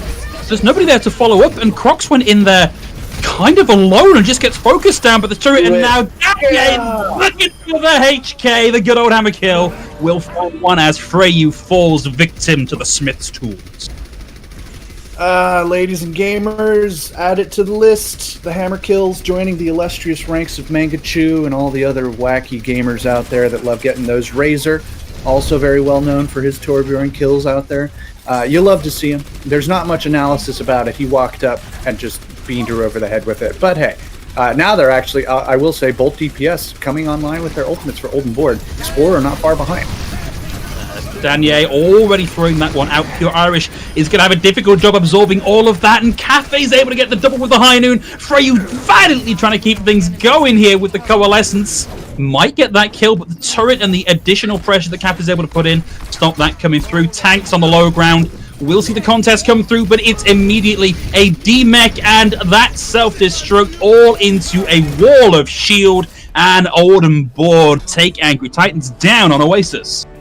Yeah, I mean, even beyond the ultimate advantages and the more value Oldenborg were really able to get out of their ultimates, especially in that last phase, just mechanically it felt like they were out-rotating Angry Titans. There was a lot of that two-step tango around the point on both of those stages, especially Gardens, but the whole time Oldenborg seemed to know pretty much what was going on. They understood the rotations of the Sombra, mitigated it really well. They understood the rotations of the Reaper and the May, and also did a really good job of making them kind of think twice about what they were really able to do. Also taking advantage of Crocs' propensity for charging directly onto the middle of the point, which, guys, don't do it. Yeah, I've got questions. If we get to the point where Angry Titans can win the next 3 maps and we get an interview, I kind of want Crocs in here just to ask what that was about, because it seemed like a surprise shatter from nowhere with no real objective and no follow-up. And, you know, I've been watching Crocs play for a while. He's smarter than that. I think he didn't expect the Orisa shield to be where it was. I think he expected his team to be able to rotate around the other side, the main opening of the point, a little quicker. But they were actually denied by the extra CC and the extra pressure from the turret. And then when he tried to charge again, right into the middle of the point, which, oh boy, he actually caught the turret instead of anybody else, and it stopped him. And the Reinhardt's charge hitbox is notoriously finicky, so you could totally chalk that up to it's the game's fault. I totally would have hit someone and killed them and turned the fight around. But it was not to be. And now we are looking at Hanamura, where we may or may not see a couple more of those interesting charges onto points. Mm-hmm. But we did actually at least get to see all of Hanamura in the previous round, even if that was only a one-sided tour of Hanamura. And I feel like Angry Titans and Olden Board are a little bit more closely matched than we saw OTPog and EXO manage. So we should at least see this go the distance down to time banks on the final round as we enter this. I think both teams have shown that they've got a couple of options here for what they can run, and a lot more flexible than we've seen from teams like OTPog. I'm so curious to see how you've cursed this round and which team you have just utterly ruined. I suppose we'll find out in a few minutes. But hey, you also cast or bless someone on Garden, so you could be turning it around. Yeah. I just very quickly, Phil, I want to issue an apology. Those of you at home who have seen V for Vendetta, yesterday was the event around which that film is based, which means everybody is letting off fireworks. So if it gets a little bit explodey over here, that's what that is, and I'm afraid I have no control. See, I'm in California, so if you hear explodey bits or anything behind me, please call the police. My address is... I'm not actually going to give my address out, but it gets scary out here over in good old Fresno, California. Sometimes we got some crazy people running around, and it's not with fireworks, let me tell you. But so far, it's been safe. It needs to be less Fresno and more Fres, yes. Wow. Shall I go? Yeah, let's. I'll go ahead and handle play-by-play here. We are rocking more Wrecking Ball Diva coming through here, actually, for Olden Board, whereas we got Pure Irish over on the Sigma. I like it. Some Newton's Cradle action coming through on the defense. Let's see if it's going to be enough. Fire with a high ground position, going to be body eyeing this top right-hand side, forces the recall out early, and it's going to be able to freight to track Cafe back through that recall, and Angry Titans the 5v6. Olden Board stepping back out of the points, throwing in a little bit of spam, and Boga caught out of position there as well by Eli. Yep, nice little last-minute catch. You see Eli over on the Soldier now instead of the Sombra. I like it for this point, certainly. Soldier has been a very popular pick lately. The changes to his aim mechanics have made him a little more accessible. And I believe they changed his damage, too. You see Explorer. Still kind of staging here for Olden Board. They've not really made an aggressive push in. It's Boga that's taking the most space over here on the high ground on the left-hand side. And Angry Titans have given up a little bit of space here, but they're consolidating over towards the point where they can avoid giving over free ticks, because if you avoid giving over free ticks, then you end up actually having a decent performance on the map. Roll through from Crocs, dislodges Cafe. Doubt we're going to see the follow-through and get the kill on that one. In the meantime, though, Danny on the high ground was able to take Freyu out of the fight, and now Olden Board have a good foothold on the point. Pulse Bomb out, and Danny, a safety scurries his way away from the incoming damage. Trading file out in this exchange. Pulse pile in from Crocs. Oh, no. A heap of stunts. And looking good here for Olden Board. Already 2 ticks on the point.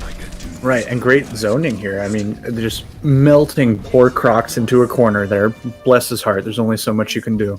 And then by the time anyone else was really able to try and come to his aid, 1, he was dead. 2, Olden Board were already committing ults, already had the space on the point, and we're already past 2 ticks and climbing. Now they have 5 minutes to get as much as they can here on this second point. And they have a couple nice ultimates coming online as well. This rally is a good engage tool, and the mines could be what it takes to zone out that point and get some progress going. Well, we're going to be looking for initiation with that soon. They will also have Eli's tactical visor, but the defensive visor here, because of the way the high ground and the geometry works, is much harder to use than the offensive ultimate. So we'll see if he can actually find some value with that one. But for now, with Olden Board staging on the high ground and not making the push in just yet, the Minefield's able to find a lot of value. 2 picks through. Eli on the high ground now actually looking out over the retreating form of Olden Board, looking to find something more with the last bit of tactical visor, and that's going to be the hold for Angry Titans. That is a tick for Olden Board, though. Just enough time with that minefield, like I said, to secure a little progress on the point, come back for the next one. Now they have the Flux and Bull support ultimates for Angry Titans on this defense, but a Flux and a Rally on the other side. It's looking like for Olden Board to potentially end this fight early. Well, staging up through the left-hand side here again for Oldenborg. This time, they will have some ultimates not quite in their favor, but certainly ready to match. They've got the Rally, and they've got the Sigma Flux, and the Rally is going to be a useful tool here for just surviving through whatever is thrown at either team. We might actually see these two neutralized and nobody die for a long time. Oh, it's going to be out first from Barrett. Levitate still holding on to theirs. Pure Irish with the Flux. Won't find the picks and ends up in no man's land here and chased down by Cafe. Barrett's currently feeling indestructible, wailing away on the Wrecking Ball. Crocs is going to go down, care of Ding, and it's Rally and Transcendence stacked one top t'other here as we see 2 ticks gained for Oldenborg. Tag back in from Pure Irish and Levitate taken down by the Pulse Bomb. Tag off for the point and onto the point here for Crocs. Focus down as Cafe runs him over, and Danye with a tactical visor puts the final nail in the coffin of the point B defense. I feel like Angry Titans did have a pretty sizable ult advantage coming into that fight, which is not something I was really able to cover before it started, because sometimes that's just how fight rhythms go. But despite that, it felt like Oldenborg were just like, yeah, press all the Q buttons, it's fine. Cancel out the Flux, we don't really need it. We pretty much use it to get rid of the Transcendence anyways. And then by the time that's gone, we'll actually be ready to start the engagement. And we're going to walk right on a point. Donnie's going to build up Visor real quick, and we're just going to use that to clean up. They seem so nonplussed, regardless of the state of the game. You know they're tracking ultimates. You know they were aware of the disadvantage they were coming in at, and they said, that doesn't really matter. It's fine. We're pretty good at the video game. We're pretty confident that we can take this fight against this team and just secure it now, before we use any more time. Now they've got 3 minutes in the bank, and that's kind of a tall order for Angry Titans, given what we've seen from them so far, I think. It does feel a little bit like Oldenborg just perpetually have had the upper hand across these opening 2 maps. And I think the fact that they've got to run Eli on the Soldier here, they think they're not finding the value in the Sombra in the way that Oldenborg are playing and denying value from that, says a lot about the fact that Oldenborg are kind of dictating terms here, and Angry Titans are just going, oh, okay, fine. Eli's going to swap back over onto the Sombra and make a liar of me. Thanks, Eli. I mean, that's what he's here to do, right? I think on the attack, the Sombra makes a little more sense. You're going for these flanking plays with Crocs. You're going for a little extra pressure on the back line, forcing Oldenborg to back up towards the point where you can get in and just start bouncing people around with the Wrecking Ball. It makes sense. Of course, Crocs is getting melted as I say that. It's all he can do to stay alive, and down he goes. Yeah, very difficult to get anything done between the Orb of Discord and the Focus Fire from Danya here, who's 32% and rising to this ultimate already, and not being challenged on the high ground. No, it's so difficult for Angry Titans to do that without the Wrecking Ball, and now they're just... You ought to just finish this fight, man. It's over. Don't worry about it. They were waiting for Crocs to come back to try and recontest, but that is not in the cards. You've got to go. Just go. Well, they're all out now. They did lose 2 on that exchange. Luckily, Daniel didn't get quite as much at the second half of that fight in ult charge as he did on the first one, but still, got to be scared at the rate at which this ult up. And it looks like we have a short technical pause here, though. Yep. Happens all the time. You know, nothing to panic over too much. I'm not screaming yet, but, you know, give it a couple minutes and maybe I'll start. At the moment, man, let's look at these ultimates we have online. Freyu getting close to the Coalescence. You've got Fall approaching the Pulse Bomb, both of those very fast-charging ultimates, obviously. But behind that, not too much. It's going to take him at least, I think, a minute and a half to really build up those ultimates. And Eli, frankly, has been pretty slow on that Sombra today, so it could be even longer than that. Meanwhile, not too much from Oldenborg. Cafe coming up with a Pulse Bomb of his own. A little closer to the tank ultimates, I suppose. But just in general, it's not been the ultimates necessarily that are doing it for Oldenborg. It's been their mechanics. It's been these guys controlling the high ground, hitting their shots, just having a plan and knowing exactly what Angry Titans want to do, seemingly before even they do. Well, we are now back into game.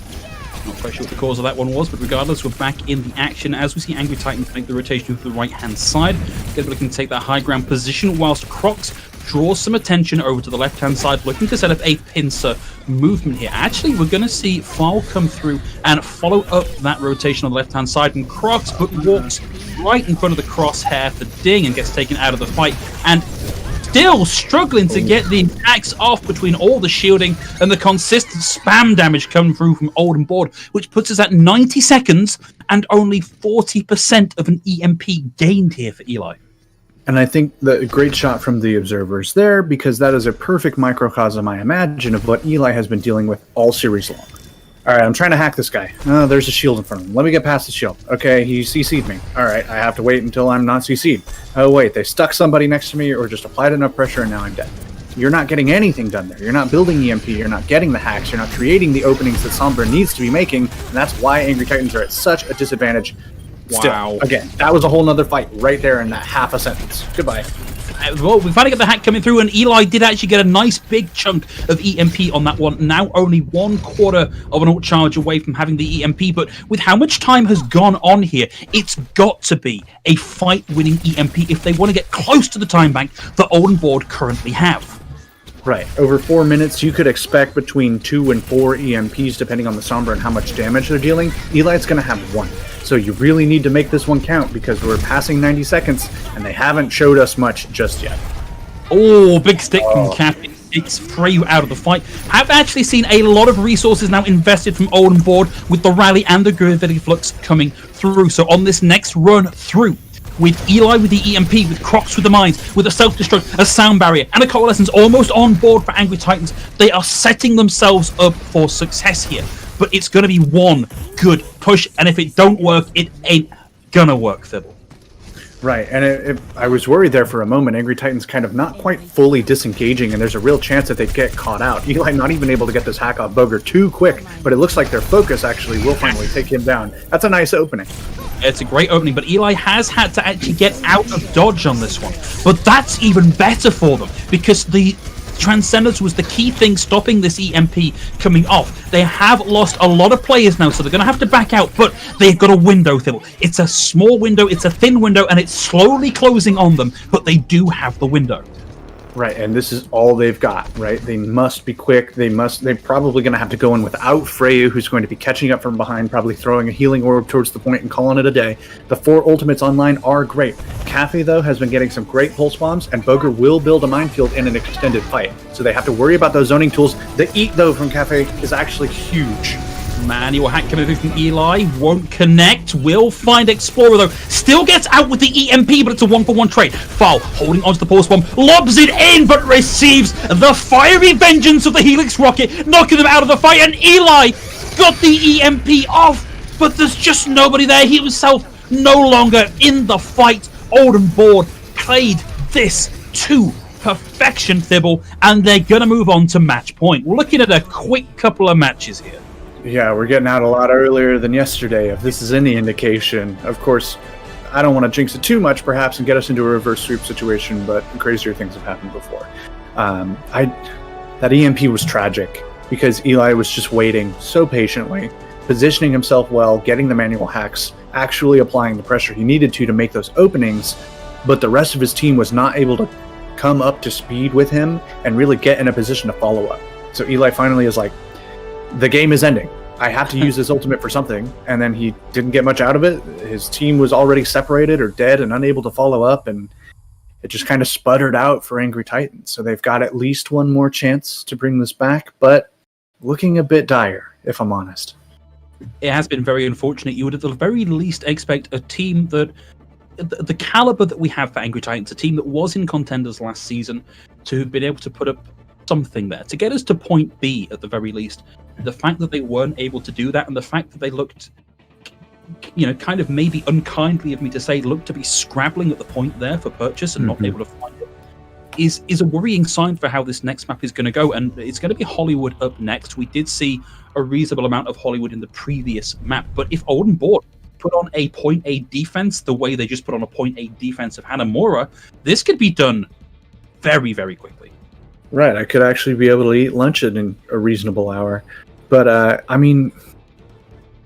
goodness. We talked at the beginning of this match, right? Like, yeah, these teams are only, between the two of them, the differential is one map. But that differential is widening fast, and we said this would be the game that really decides how we stack these teams.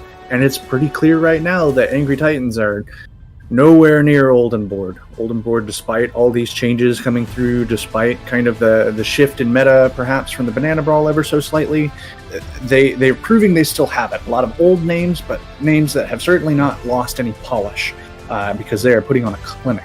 right now and really establishing themselves as probably, I would say, the clear second place team in the group. Certainly, in the back of this performance today, you've got to have that argument going in their favour. I was just looking at the name and wondering, do we think Old and Bored is a play on Young and Beautiful? It could be. It could also just be literal, and because a lot of these players have played at various levels and then kind of retired or taken breaks and come back, and it could literally just be that, hey, we're a bunch of old players, we're kind of bored, we want to see what we can do if we hop in trials. Let's invite a bunch of people to replace those streamers that we know that have been around for a long time, who are just looking for something to do, and see how well we do. And if they happen to make it to Contenders and make a little money, then hey, they're not going to turn that down. Nothing to be sneezed at, and we'll be Old and Bored on the offense to start with here, and no changes here to the lineup. They've been pretty successful on this composition so far today. Right, both teams just doing their best with the Newton's Cradle here. It's the composition to be running, so if you really want to get your practice in and try and have the best shot at winning, you want to be running what is, air quotes, the best comp. So an interesting roundabout from Cafe as Freyu takes Danya down. Yeah, that's. I guess the benefit here is, yes, you've lost Danya. He'll be back in the fight fairly quickly, and Cafe is staging, ready to come in and backline assassinate somebody. I like this. I respect it. It's a tale as old as time. Tracer bouncing around, crouch walking in the backline, waiting for just the right moment. Here he comes. For the one clip, won't find it. Actually missed a lot of the bullets out of that round. Didn't find the melee connect either. And the chase is on. Boga in a bit of trouble here. Will get out, but Files there in the back to pepper some shots into the back of Danya, and closing in slowly on having this ultimate online and ready to go. Dan is able to find one pick here, but it's a 1-for-2 trade. Old and Bored currently at the unfortunately lower end of that one. Danya down to 1 HP. Gonna get slowly healed up, but it looks like an aborted fight here for Old and Bored. Yeah, I mean, take your time. Just back up for a little bit, heal up. It's no big deal. You weren't totally wiped off the face of the earth, and you're super mobile, so you can kind of rotate anywhere you like to start this next fight. And the two slower people in the back actually just have shields to kind of protect themselves, which you see right here as Fall is just applying some pressure. Good on him. The ultimates, though, coming forward are favoring Angry Titans just a little bit, and the defensive positioning, and Freyu just deciding to kill people. Yeah, just turn on the kill switch and take Cafe out of the fight. Danya tried to do the same there with a tactical visor and found big heap and pile of nothing here. So two ultimates now thrown at the fight from Old and Bored, as Ding did use the Transcendence there. And on the back of which, a couple of quick consecutive kills coming through from Old and Bored. Eli on the Soldier, not able to find much except the business end of a pulse bomb here, knocking him out of the fight. Foul down to the Helix rocket, and that's going to be Old and Bored coming in here with a point A cap. Cafe into the back, helps Danya get the rundown onto Freyu. 2 ticks and counting. Old and Bored looking to move us on into streets. And I'm going to go back to a point that I brought up during the Oblivione versus OTPog match. The better team favors a sustained fight in this meta because there are more opportunities to find and punish mistakes. So in this long fight, despite starting with a pick from Freyu, despite starting with that advantage actually for Angry Titans, the longer fight means that Old and Bored were able to come back in at full strength, wait up, heal up, find an opening where they could exploit something, and then just win that fight no matter what. So strong work from them, and now we get into street phase. We'll see the Flux coming through from Pure Irish, and at least one kill on the back of that care of Crocs with a follow-up damage, and Angry Titans come through with a pretty convincing team fight win here. Explorer, the last to fall, and back up onto the high ground for the next initiation for Angry Titans. Another nice decisive victory there for Angry Titans to start up this defense. 3 minutes on the clock. Not the worst, not the best, sure. The ultimates here that I'm looking at are going to be the Transcendence and obviously the Flux, which could actually be comboed with Boger or one of the DPS ultimates now that I look at it. So Freyu is really going to have their work cut out for them because they have to figure out what's the best time to use that and how late can I wait to use it before really needing to pull that trigger, because these guys have all the tools they need to make my life miserable. Here it comes. Big minefield, nice spread, and Frey's going to have to use that just to go into mine clearing duty, but it wasn't enough there to save File. So this high ground staging for Angry Titans, suddenly just that one element weaker. We'll see the drop down here from Boga, from Crocs, who drops the minefield and finds Boga with them, putting them at parity. Transcendence now out and allowing his team to surge towards the point here. Cafe one with the stick. Going to take Freyu out of the fight, and it looks like Oldenborg is slowly winning this through, and Eli has just not been able to find anything with this tac visor. No, and in general, the ultimates coming through from Angry Titans were not getting a ton of value. The Transcendence used, but it didn't save Fall. Fall must have found an extra mine somewhere else tucked away. And in general, it looks like Oldenborg are getting the better of these fights, right? They're getting value out of their fluxes. They don't even have to use the tac visor yet. Like, they're pulling forward. They're beating them in the neutral, as we say. This has been just an absolute clinic here from Oldenborg. Angry Titans managing a defense for a solid 30-40 seconds there, and Oldenborg just come back in with ults and with raw mechanical skill and start to make it work. It's like, okay, no, he's down. He was on his own. Freyu just going for the resets. Going for the Optimus Prime. I'll take you all on. No, buddy, in Overwatch, that's not how this goes. You don't get to do that. This is not the Reinhardt cinematic. I'm afraid. That place is so cool, but no, that's not real. This is just normal Overwatch. So yeah, Angry Titans setting up that one little defense, and they've been having some great individual plays, but have not been able to really turn it into something consistent and something substantial enough to net them a proper defense. Oldenborg are just pushing unabashedly. Files trying to bogard these. Bogard, he will find support with the stick of the pulse bomb. So Oldenborg, despite having gained a lot of ground here, will need to back out. Daniel finds one, pops the legs, goes to the speed, checks the health pack, can't find it, wants to put his own down, but not going to give him that opportunity, and a slight stagger there onto Daniel. I mean, Angry Titans take that. Danya may be thinking he was a little more confident or had a little more of his team to help him follow up after that nice little assassination, but that pulse bomb was a little too juicy. Even our producer oohed at that one. I was really worried for a second. I didn't know why there was a third voice all of a sudden, but then I remembered. Yeah, I've yet to see this producer. It's just a disembodied voice. Cafe finds a nice amount of tracking there onto Freyu, but won't get the better of that one as Levitate comes to their rescue. Oldenborg still pushing. They're actually getting very close to this big open point C area. Explorer surges forward, but no longer has the rock ready to interrupt this gravitic flux. And by playing around the side of that door, Pure Irish was able to pull that off spectacularly. Barrett is going to go down here, and Angry Titans smell the blood in the water and start to close the distance and chase Oldenborg back. Danier able to get out this time. Nope.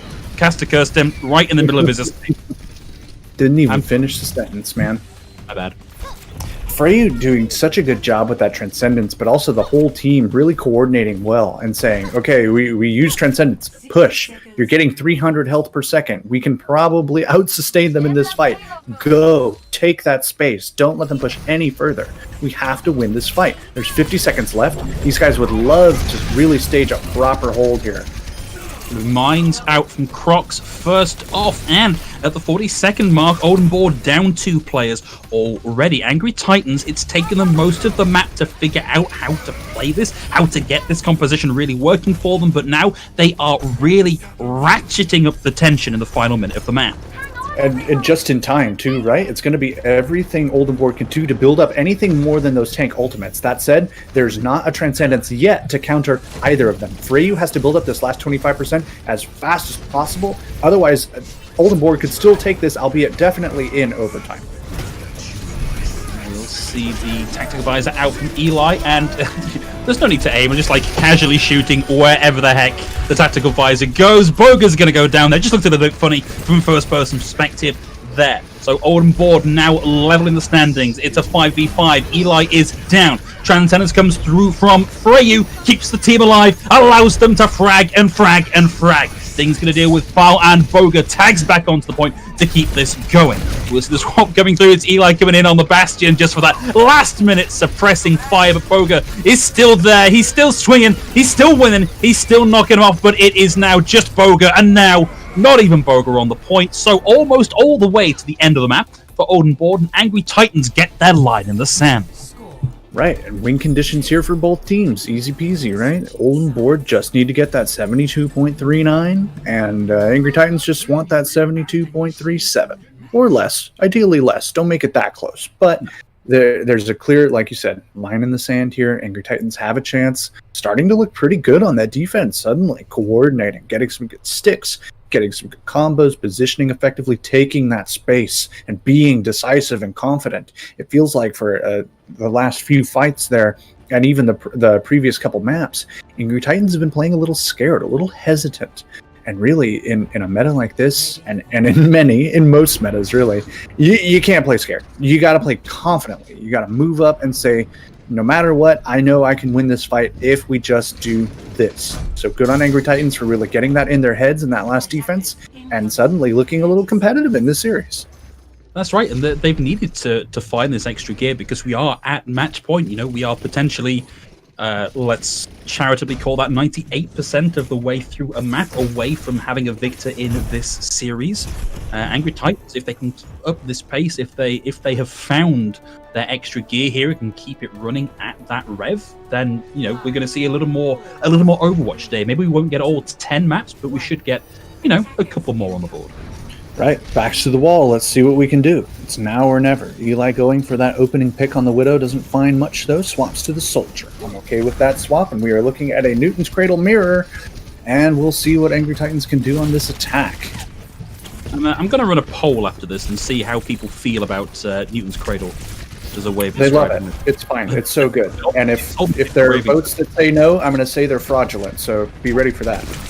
Let's see, very topical of you. Crocs with the roll through, dislodges his opposite number, actually crosses the gap with the power driver there, gets some damage in, and Barrett is going to be the first to fall here.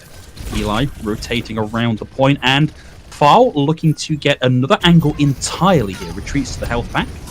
Danny is able to find one, and suddenly, Angry Titans collapse on their offense here, not able to find too much to work with. Foul's going to get a couple, but he's not getting them quick enough, and by the time Angry Titans are ready to make this work again, Old and Board are likely to be back. Compliment. Uh-oh. I hope this pause wasn't anything to do with why they lost that fight. It did look a bit disjointed, certainly, from Angry Titans. It looked a lot like Fall, that POV we saw. He kind of had to back up and then look for a health pack and then go back. He wasn't confident enough to just go try and regroup with his team because he's a Tracer and he's nice and squishy. So it kind of felt like all of Angry Titans was playing like that, worrying about their health before going in. They wanted to be really confident, but also wanted to not feed. There's kind of that thin line between yes, we can win this fight, and yes, we can win this fight if I charge directly onto the point and die. And that is something you obviously want to avoid. So Angry Titans kind of second-guessing themselves perhaps in that fight, but they do have time. The good thing is that technical pause was for communication issues, not because anybody had DC, so everybody holding on to that ult charge here. Speaking of which, not far off having a couple of key ones coming on board. It's going to be Cafe winning the race here for the Pulse 20. He's got some pretty good value, some pretty good sticks here, but Boga gets body blocked in the back room and taken out of the fight. It's the 5v6 now in favor of Angry Titans. One more pick will almost guarantee them this fight, although we have seen Old and Board play very aggressive and not wanting to give up these positions. It's a quick 3k. Crocs desperately trying to stop the recon test coming through, but will pay for that with his life. Boga taking care of that one. We'll see the rotation coming through. 2 ticks now gained on the board for Angry Titans. Are Old and Board going to actually get in and contest this? Eli has the high ground and throws in a tactical visor, threatening both of these chokes, finding Boga and securing the point A cap. They at the very least pulled that out, and actually pulled the pulse bomb too. Fall looked like he was getting a little greedy, I guess, but at the very least, Angry Titans do have the point. They do have it moving. Maybe not for very long, but they do have it moving. Pure Irish is just going to have to try and get away as quick as he can. This defense looks like it could be pretty stalwart for Old and Board. Plenty of ultimates coming online, just the tank ults coming through for Angry Titans, and that Transcendence, which is going to need to get all the value it can if Angry Titans don't want to be stalled out right here on this bend. Well, Transcendence out from Freyu to counteract that Gravitic Flux, and Boga gets the run through and takes Eli out of the fight. It's a 5v6 for Old and Board. They're looking healthy. Explorer's getting pressured though, and the extra shields from the Kinetic Grasp are already down. As the healing there at his back allows him to surge forward, now back at full health and finds the pick onto Freyu. They're going to lose Danier as part of this exchange, but he's a speedy boy. He'll be back fairly quickly. Right, and what actually got Eli through that Transcendence was that he was brought down by the Gravitic Flux, and I believe half of your health is dealt in damage as a result of that. Immediately after, he was also hit by the Wrecking Ball, mowing straight through them, and that was just enough burst to overcome that healing per second advantage from the Transcendents and take them out and win that fight right away for Old Board. It's a lot of burst damage, and Cafe also at the receiving end of a lot of burst damage there, with the right clicks coming through from Ding and from Freyu and taking him out of the fight. We'll see the rally out from Levitate as well, and in fact now all support ults committed into the fight. Dania has the high ground, has the tactical visor, gives it over to get down and keep the contest going and get out of the line of fire of Pure Irish on the high ground. And Old Board, whilst they were holding strong for a good 30-40 seconds there on the defense, suddenly that's starting to crumble. They're only going to have the minefield in this next fight, although Cafe is still alive and causing trouble. It deals with his opposite number, and we do still have Explorer stalling out the point here for Old Board. This is now about time buy. They're not interested in winning the fight. They just want to get this slowed down as much as they can. Right. The name of the game is always burn the time bank, because you just need that one final fight to win the map. Pure Irish, though, I must shout him out. A fantastic addition to the Irish World Cup team. Phenomenal dude. I met him at BlizzCon. Nice guy. But also, just being that striker tank, that burst damage CC guy, his accretions have been so good. He gets right in the middle of these fights, and he is never afraid. And that has been a big edge for Angry Titans in the fights they've won. Boga really desperately, valiantly trying to get up onto the high ground there. Took him a fair few swings, but will get the minefield out. Nothing coming out and kills from the minefield. In the meantime, it's Angry Titans that have started to find picks here. Eli and File getting one apiece. Minefield coming out again from Boga here. And again, not finding a huge amount of value with that one. Certainly slowly people getting into the point. Great chase there from Freyu. Boga not in any position to get out of it. One from the grid from Explorer. Danier is able to find Eli here, and it's 1.74 meters away from the point cap here. And Olden Board, just by the skin of their teeth, hold on to the payload. Interesting to see how much Angry Titans might try and recontest this. You see the Tracer Wrecking Ball, you see the stick come through for Fall, and the mine's committed. They're hoping they can clutch this out just long enough for the rest of the team to get back. But Crocs is already dangerously low. We have the rally, but it was a little bit too late there to save Explorer. At the very least, he can now help to keep Boga alive, and Boga is a little bit too quick to really benefit from the rally. Didn't spend that much time in there. Barrett gets one pick and trades out their life for it, but it's port time. It's port time for the recontest to come through. Danier's back and has been able to take down File. Levitate's going to get Ding here as well. It's another big pile driver in from Boga, but he's focused down. Crocs with the heavier mech landing on top and taking them out of the fight. It's Trady. It's Time Bernie. There are no winners in this one. There are just battered and bruised contestants at the end of the team fight. Olden Board barely holding on here, but Angry Titans now down below the 30-second mark to make this work. Eli comes in with a tactical visor. We get the gravitic flux. It makes it a shooting gallery here for Eli, and 2 fall for Old and Board. Looking like they're finally starting to win out this team fight here, Thibble, and we're going to see them get one more go to get that cap and move it through onto C and take a map in this series. That was so crazy, because like 30 seconds ago I was thinking they should really just fully back up and re-engage, but they didn't want to give Olden Board that time. Those established fights favor Olden Board because of their mechanical ability, but the scrappiness is what gives Angry Titans an edge. So they took advantage of that, extended the fight. Freyu just doing Freyu things, I guess. And while that did burn a lot of time, and Olden Board did do a great job of stalling and getting kills like this, and flashback to the previous offense. Now Cather with the third now as well. Just before Angry Titans are making good, solid, steady progress. All it takes is one speedy go with a pulse bomb to jam it down your throat and stop your progress dead. Talk that smack, King. Let it go. He's been around for a long time, Catherine, going on the Israeli World Cup team with EQO and Awkward, some amazing names, and has just been around so long. He's got that sort of rhythm down on Tracer. He's got that muscle memory. Makes him a fantastic mechanical player on the hero. Ooh, not looking good now for Olden Board. They lose 2 and another 2 to the stick from Foul. Old and Board looking dismantled here on the defense. They're going to get one more go at this, and it will be in the final 20 seconds of the fight. They've got to make this count if they want to end the series here. I mean, a later Pulse Bomb wins, I suppose. 2 support ults coming online here. The rally is so important, and the Transcendix could really help against the Pulse Bomb and the Visor coming through from Olden Board. This is so winnable. They've won! That was it. I was trying to like set you up for this nice long fight with a contest, and none of that ever happened. The pressure was just enough. There was never enough time for Oldenborg to get back after that pulse bomb and really establish themselves. Like I said, they love establishing themselves, having those big set fights. Angry Titans not allowing them that opportunity, using the same tenets of their defense on their offense in that last phase, and suddenly we got a series on our hands. Yeah. We're maybe we're seeing the start of a reverse sweep here. Certainly wouldn't be the first time we've seen that in our matches so far this week here in Trials, but great to finally see some signs of life out of Angry Titans. It just felt like it was like watching them suddenly just click, and like everything suddenly started working and meshing together. It didn't seem from a casual observation that anything had changed particularly. They just went, oh, okay, we've just got to try that a little bit harder and it's going to work. And fair play to them for finding that. I said, oh, wait, this actually goes to 11? We were just at like 9. It wasn't on. That's why it's so hard. Yeah, there's a little more juice in here. We just had to tap into it. Oh, my bad. Now we know. Good on them. Will they be able to keep that going into these next ones? Well, we'll see. And like you said, this is still match point, still backs to the wall, still fighting for your life here. So Angry Titans cannot let up on that going into map 4 because we're still in the same position we were at the start of Hollywood. We absolutely are. The reverse sweep is tiring.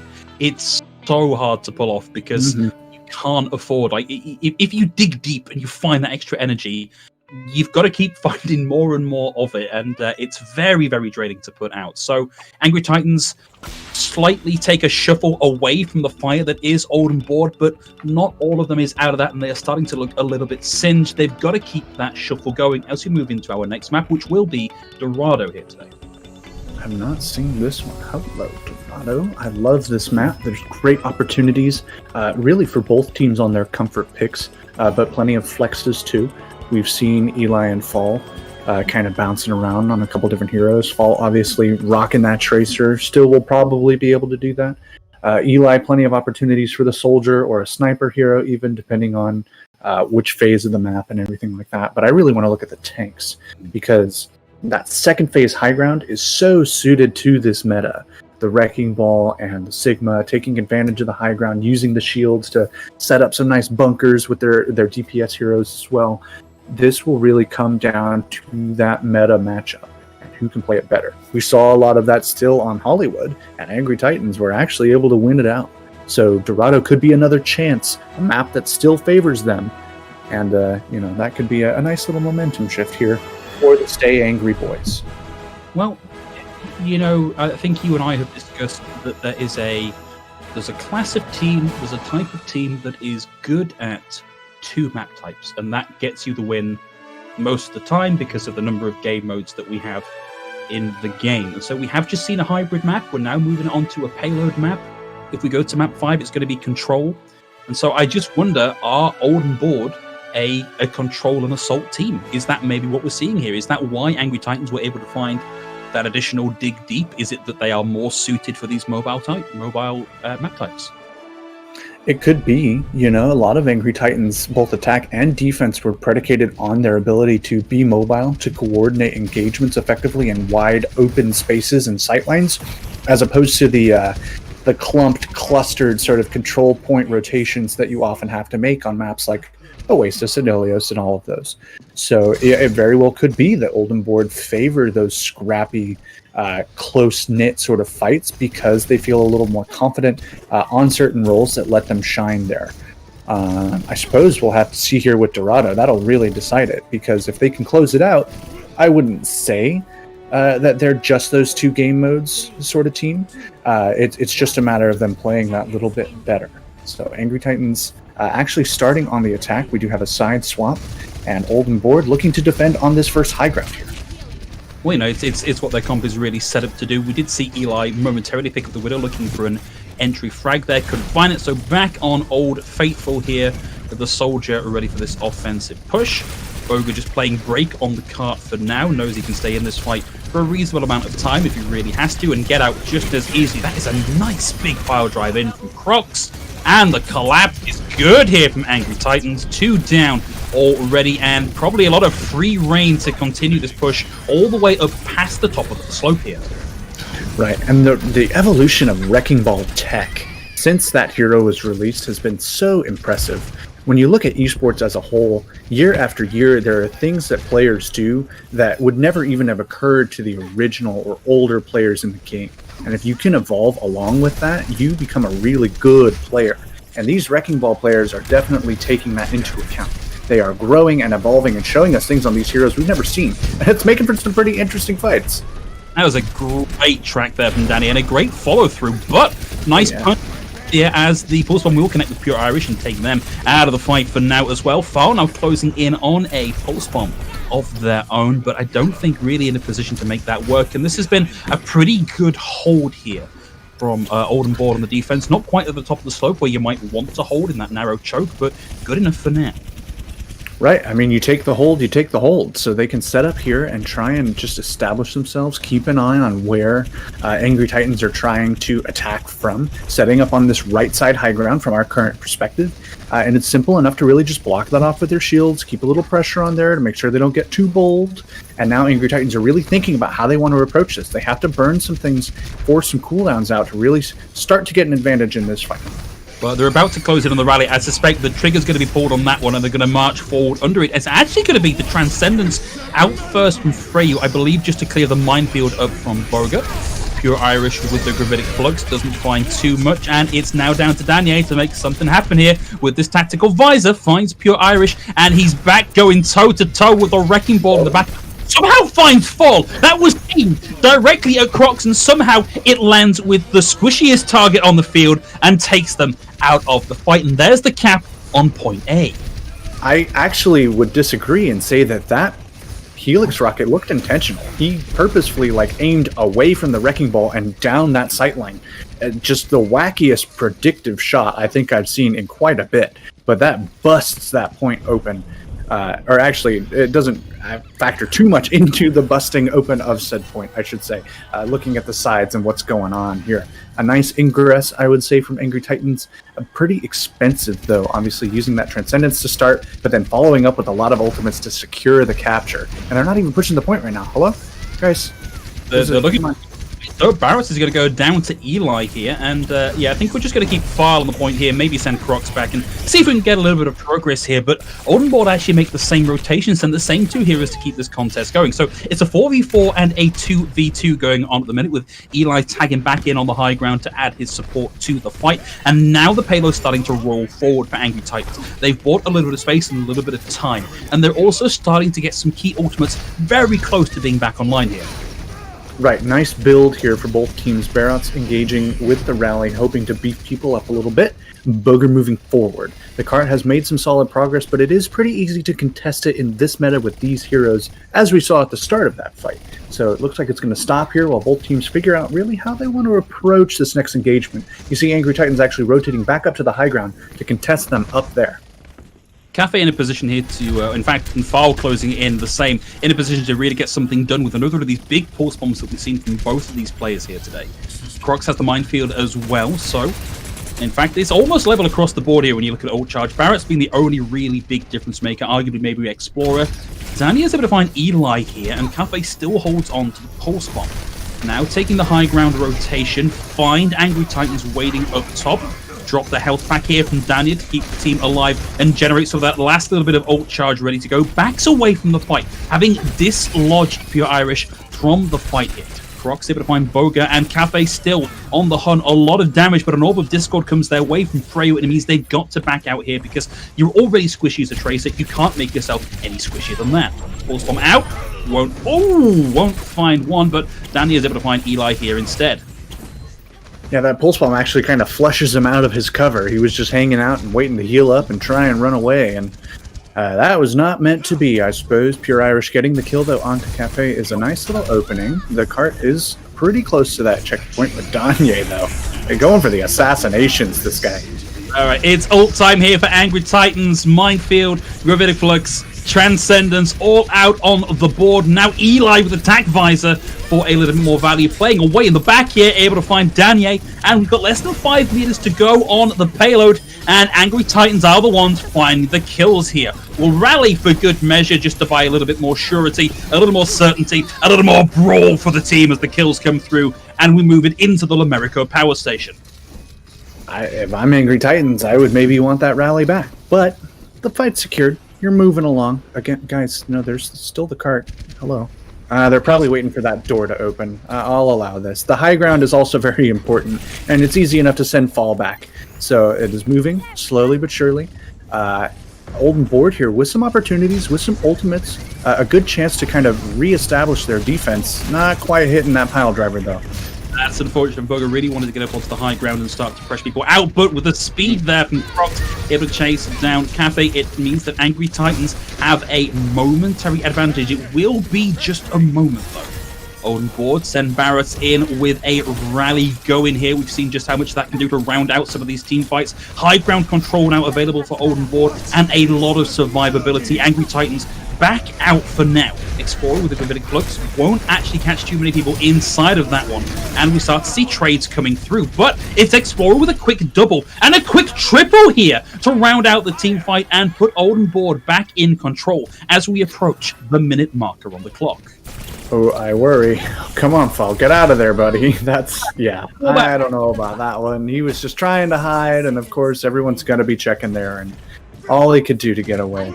Good on you. That cleanup really from Explorer was beautiful, because there were so many people just low enough that one little left click is all you need, and it's just, I'll take one, I'll take two, I'll take three.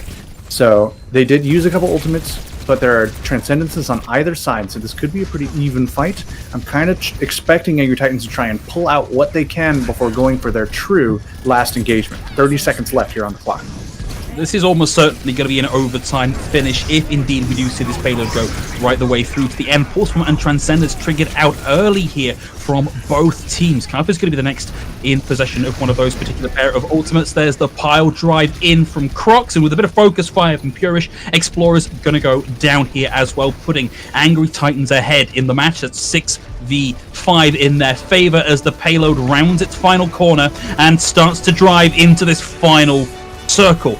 Crocs and Eli with a quick 1-2-3 punch, and Eli maintaining the high ground here, piling in the pressure, forcing Explorer back now that the defense matrix is gone. There's the D-Mech, and we're starting to see the overtime brawl come through. It's heavily favored for the defenders here, but we are still seeing Olden board in this fight in a meaningful way as Cafe is able to deal with Crocs. Pure Irish going for the Flux, but killed in the middle of it. Had to find something to do with that one.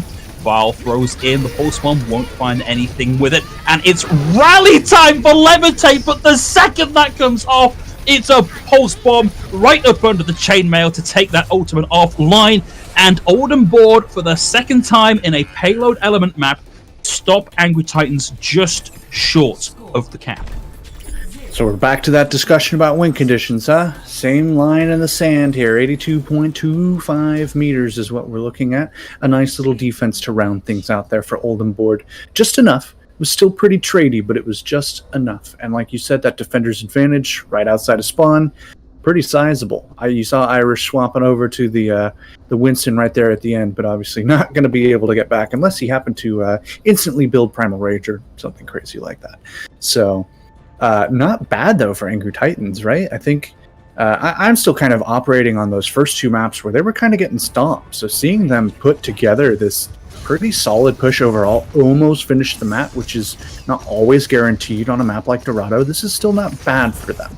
But we kind of have to see how well they can do on their defense, because they have shown us on Hollywood that they can set up some nice last point defenses, but they really want to burn as much time as possible, if not fully stop Olden board well before then, if they want to force this map 5. And that's exactly where we are, of course. The golden box of victory is here for Olden board, just 0.01 meter either over what Angry Titans have managed, and that's it. We call it quits on this series and go on to the next day of Contenders trials. So, Angry Titans, let's look towards your defense, my friends. We need a little bit more on A, a little bit more on B than we've seen previously. Let's drop in some Crocs, and out again. Similar start here, I would say, in terms of defenses. It's going to be a matter of how much time you can burn and how much pressure you can put up on that high ground, and how well you can respond to flankers like that. Goodbye, Gagne, and Angry Titans starting off pretty strong here. And with that pick in the bank, we're going to see Oldenboard, Angry Titans look for the additional picks here to generate some ult charge, and definitely overcooks that one. Comes out a little bit crispy and crunchy, a little bit blackened. Care of Explorer chucking the hyperspheres in their direction here. Cafe, on the meantime, still alive and still starting to pile in the damage. 60% of the way to a pulse bomb already here. The payload already sitting at the top of the. This is probably the second best place to hold on this point. Right, Crocs was actually contesting just by standing up on that high ground. I don't think they realized it right away, and the cart is stopped, and he is still hanging there. You can see his wireframe. He doesn't have to move. He's not moving at all, and they literally just haven't noticed. It's perfect. He actually drops down quickly, goes for a bit of a bump, and out he goes.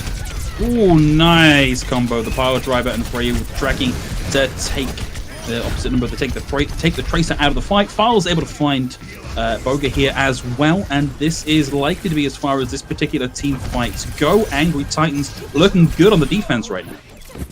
Right, and I mean, I laugh at that as we get into a pause. I laugh at that little contest, but that extra 10 seconds, man, you take it when you can get it.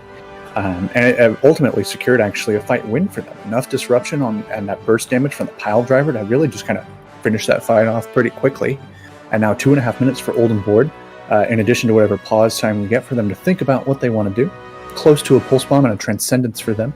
Meanwhile, Fall has his, and Freyu is actually quite a bit closer. So a bit of an advantage here for Angry Titans that could potentially lead into plenty of time burned here on that first phase. Particularly when you consider that Ding is going to be out of the fight for the next 10 seconds. So coming out of that will have gained another 2-3% by the time the passive charge adds to the ultimate, but definitely trailing behind Freyu here. Yeah, I mean, this is a real opportunity for Angry Titans. They have the advantage. They have to be economical, though. They're building up to 4 ultimates now, but you really don't want to use more than 1 or 2 at a time, because that could burn 2 minutes off the clock, and then suddenly you're looking at last fight if you do it right. That Pulse Bomb, though, not getting much for Fall. Very controlled response to that Pulse Bomb, though, with Boga standing still and Cafe getting out of dodge there, meaning they survived through that, and all of that damage can be converted straight into ult charge for your supports, giving them a nice little advantage here in this next fight. So Cafe's going to be looking for somewhere to throw this Pulse Bomb, knows that File doesn't have theirs. A couple of picks here with the Pulse Bomb, as we have seen from Pulse Bombs throughout this match so far today, could crack this right the way open. Dick's going to come through, and it's going to find Levitate here. Not the 2 you're hoping for, but certainly a chink in the armor here for Angry Titans on the defense. And they're backing up. They know that they have a lack of survivability here. And with how close the payload is, I think we might see them give this up in favor of a better point B hold. Absolutely. If I'm them, I run. And if I'm Oldenboard, I try and kind of strike the iron while it's hot. Move up here, try and establish a high ground. Don't go up too far, because if they walked up those stairs, that would have been... that's the please boop me section of the map, and there's a wrecking ball right in front of you. Smart from them to kind of hold their ground. So the cart is moving here pretty solidly. Some rotations coming through. Both teams trying to find the advantage, but... going to come down, I think, to some ultimates coming through here soon. Both minefields, both visors, both transcendences, and rallies too coming out. They're very evenly matched for both of these teams. It's going to be another minefield in an enclosed space, and Crocs is able to find 2 and flushes out the transcendence here from Ding as well. That is phenomenal value from a minefield. That's crazy good minefield usage. Right, the braver ball is the more daring ball, and Crocs runs right in there and presses Q, still manages to get out, and even with the Transcendence clearing a few of those mines, not enough to save the squishier targets from the sheer burst damage of the hamster droppings. Also a very economical fight for Angry Titans, just because they use that one, just that one, and they have all other 5s. You could argue they used 2 because they did use Ding's Transcendence there, arguably. It's maybe not the way he would have liked to have used that, given that 2 of his team died before that could come through, but we'll take what we can get here for Oldenboard on the defense, and Cafe's going to be taking lives, taking names, and taking Eli out of the fight, securing a momentary advantage and allowing Danye into this position to get in behind Freyu and land the Helix rocket. And it is all green on the left-hand side of that kill feed right now, meaning that Oldenboard are in a great position to roll this through into the power plant phase of the map. I feel like one of the biggest edges for Oldenboard across this entire series has been Danye's assassinations. He is so good at getting around on the backside or the flank somewhere and just dropping that Helix Rocket combo so well. It's giving them a huge edge, but Croc says, maybe not, bud. Attack Visor into Attack Visor, and Danye coming out the better with that particular exchange. Angry Titans want to get in and stop this push dead in its tracks, a scant 2 meters away from the end of the map, and it looks like it's going to start to work out for them here as Crocs and Pure Irish start to get numbers on the board, and the phalanx is there. Young and old and bored, I'm already falling into a joke I made earlier, fended off by Angry Titans here. Man, we're getting into some old names, bringing back some old nostalgia, but we have to think about the new and the old and bored. They're kind of struggling here. No ult advantage to speak of. Angry Titan still holding on to that pretty well. Except, I suppose, the Transcendence. That might be the edge coming forward into this, but they do only have a minute left. And Fall with the Pulse Bomb could get something done, and Crocs with this Minefield is going to buy a lot of time and space.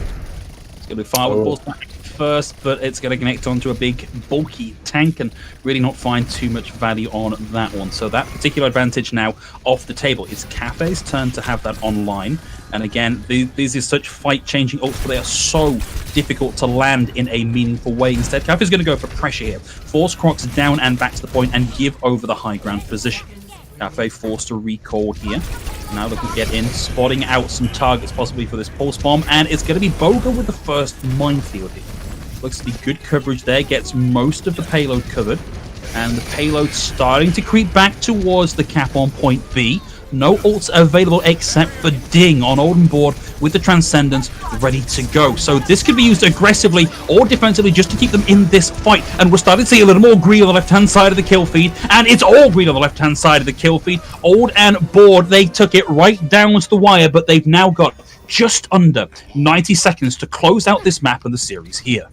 I mean, really patient from Oldenboard, knowing they needed to pull out the Minefield first, knowing they needed to build up a Transcendence of their own and use that advantage to just run them over, run Angry Titans down, and establish their control of that second point at the cost of some time.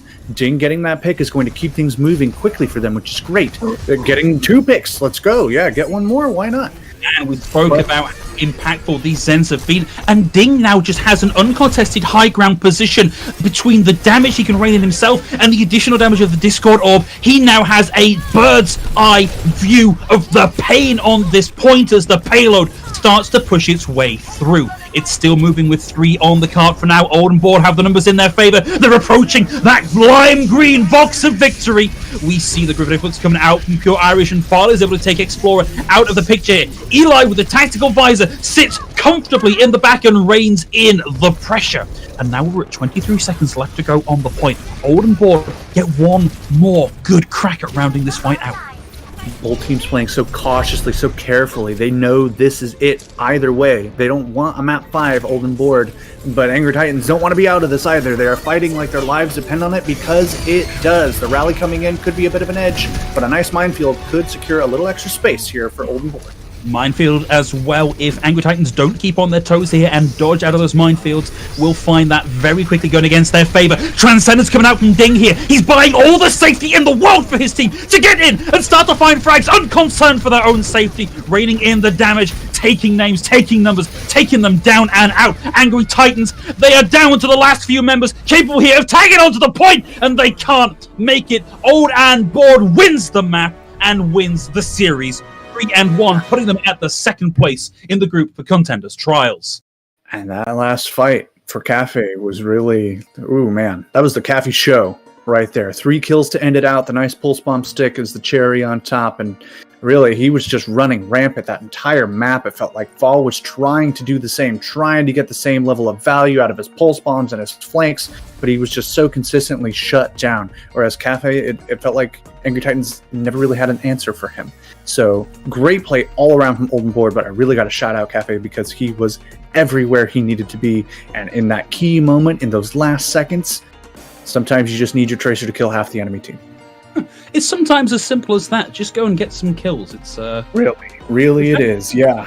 It's such an easy concept. Unfortunately, a little bit harder to pull off than you might expect. That does Thibault, bring us almost right to the close of today's broadcast from myself and yourself here on the Group B stream. But before we really put the lid on this one, we're going to be throwing to a quick break, after which we're going to be getting in Cafe for an interview, so don't go too far.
Okay, welcome back, everybody. We now have the interview portion of our final map of the day, and we've got Cafe coming in from Olden Board. So, Cafe, congratulations on the win. How are you feeling?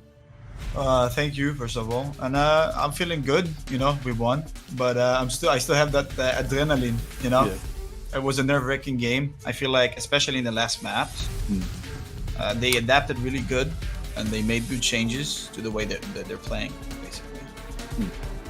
We talked a bit about that before the start of the interview, which of course made us say, "Stop talking about it. We need to bring it up on the interview." So, what was like the most challenging adaptation? I guess they made. You're talking about all these changes and ways they were trying to start to kind of bring it back, but you guys still managed to come out on top. What was the conversation? So they put a lot of resources into payload. So, for example, they took top right on Dorado. And they just chilled there. They didn't do anything. But they put an orb on their tracer, and the ball came as well. So eventually, I'm going to be forced out of payload. And it was really tough, because usually we have more resources coming on me to contest payload. But this time, it wasn't the case, pretty much. Yeah, and that allowed them to have tempo control, because they're moving payload, and we have, like, in the calls, you know, they're moving payload, and like a million people talking at the same time, and that adds pressure. And also their ball engaged from payload, because usually you see tracer ball, they're fighting between each other, so the tracer is trying to poke the ball, so the ball won't engage on the team. So usually you see that happening in flanks. So like Ellie's, like Mega or like right side, etc. But this time he engaged from payload, which was really creative. Yeah. I feel like I am getting an awesome history lesson and lecture here. I love this. This is a great macro understanding of this meta.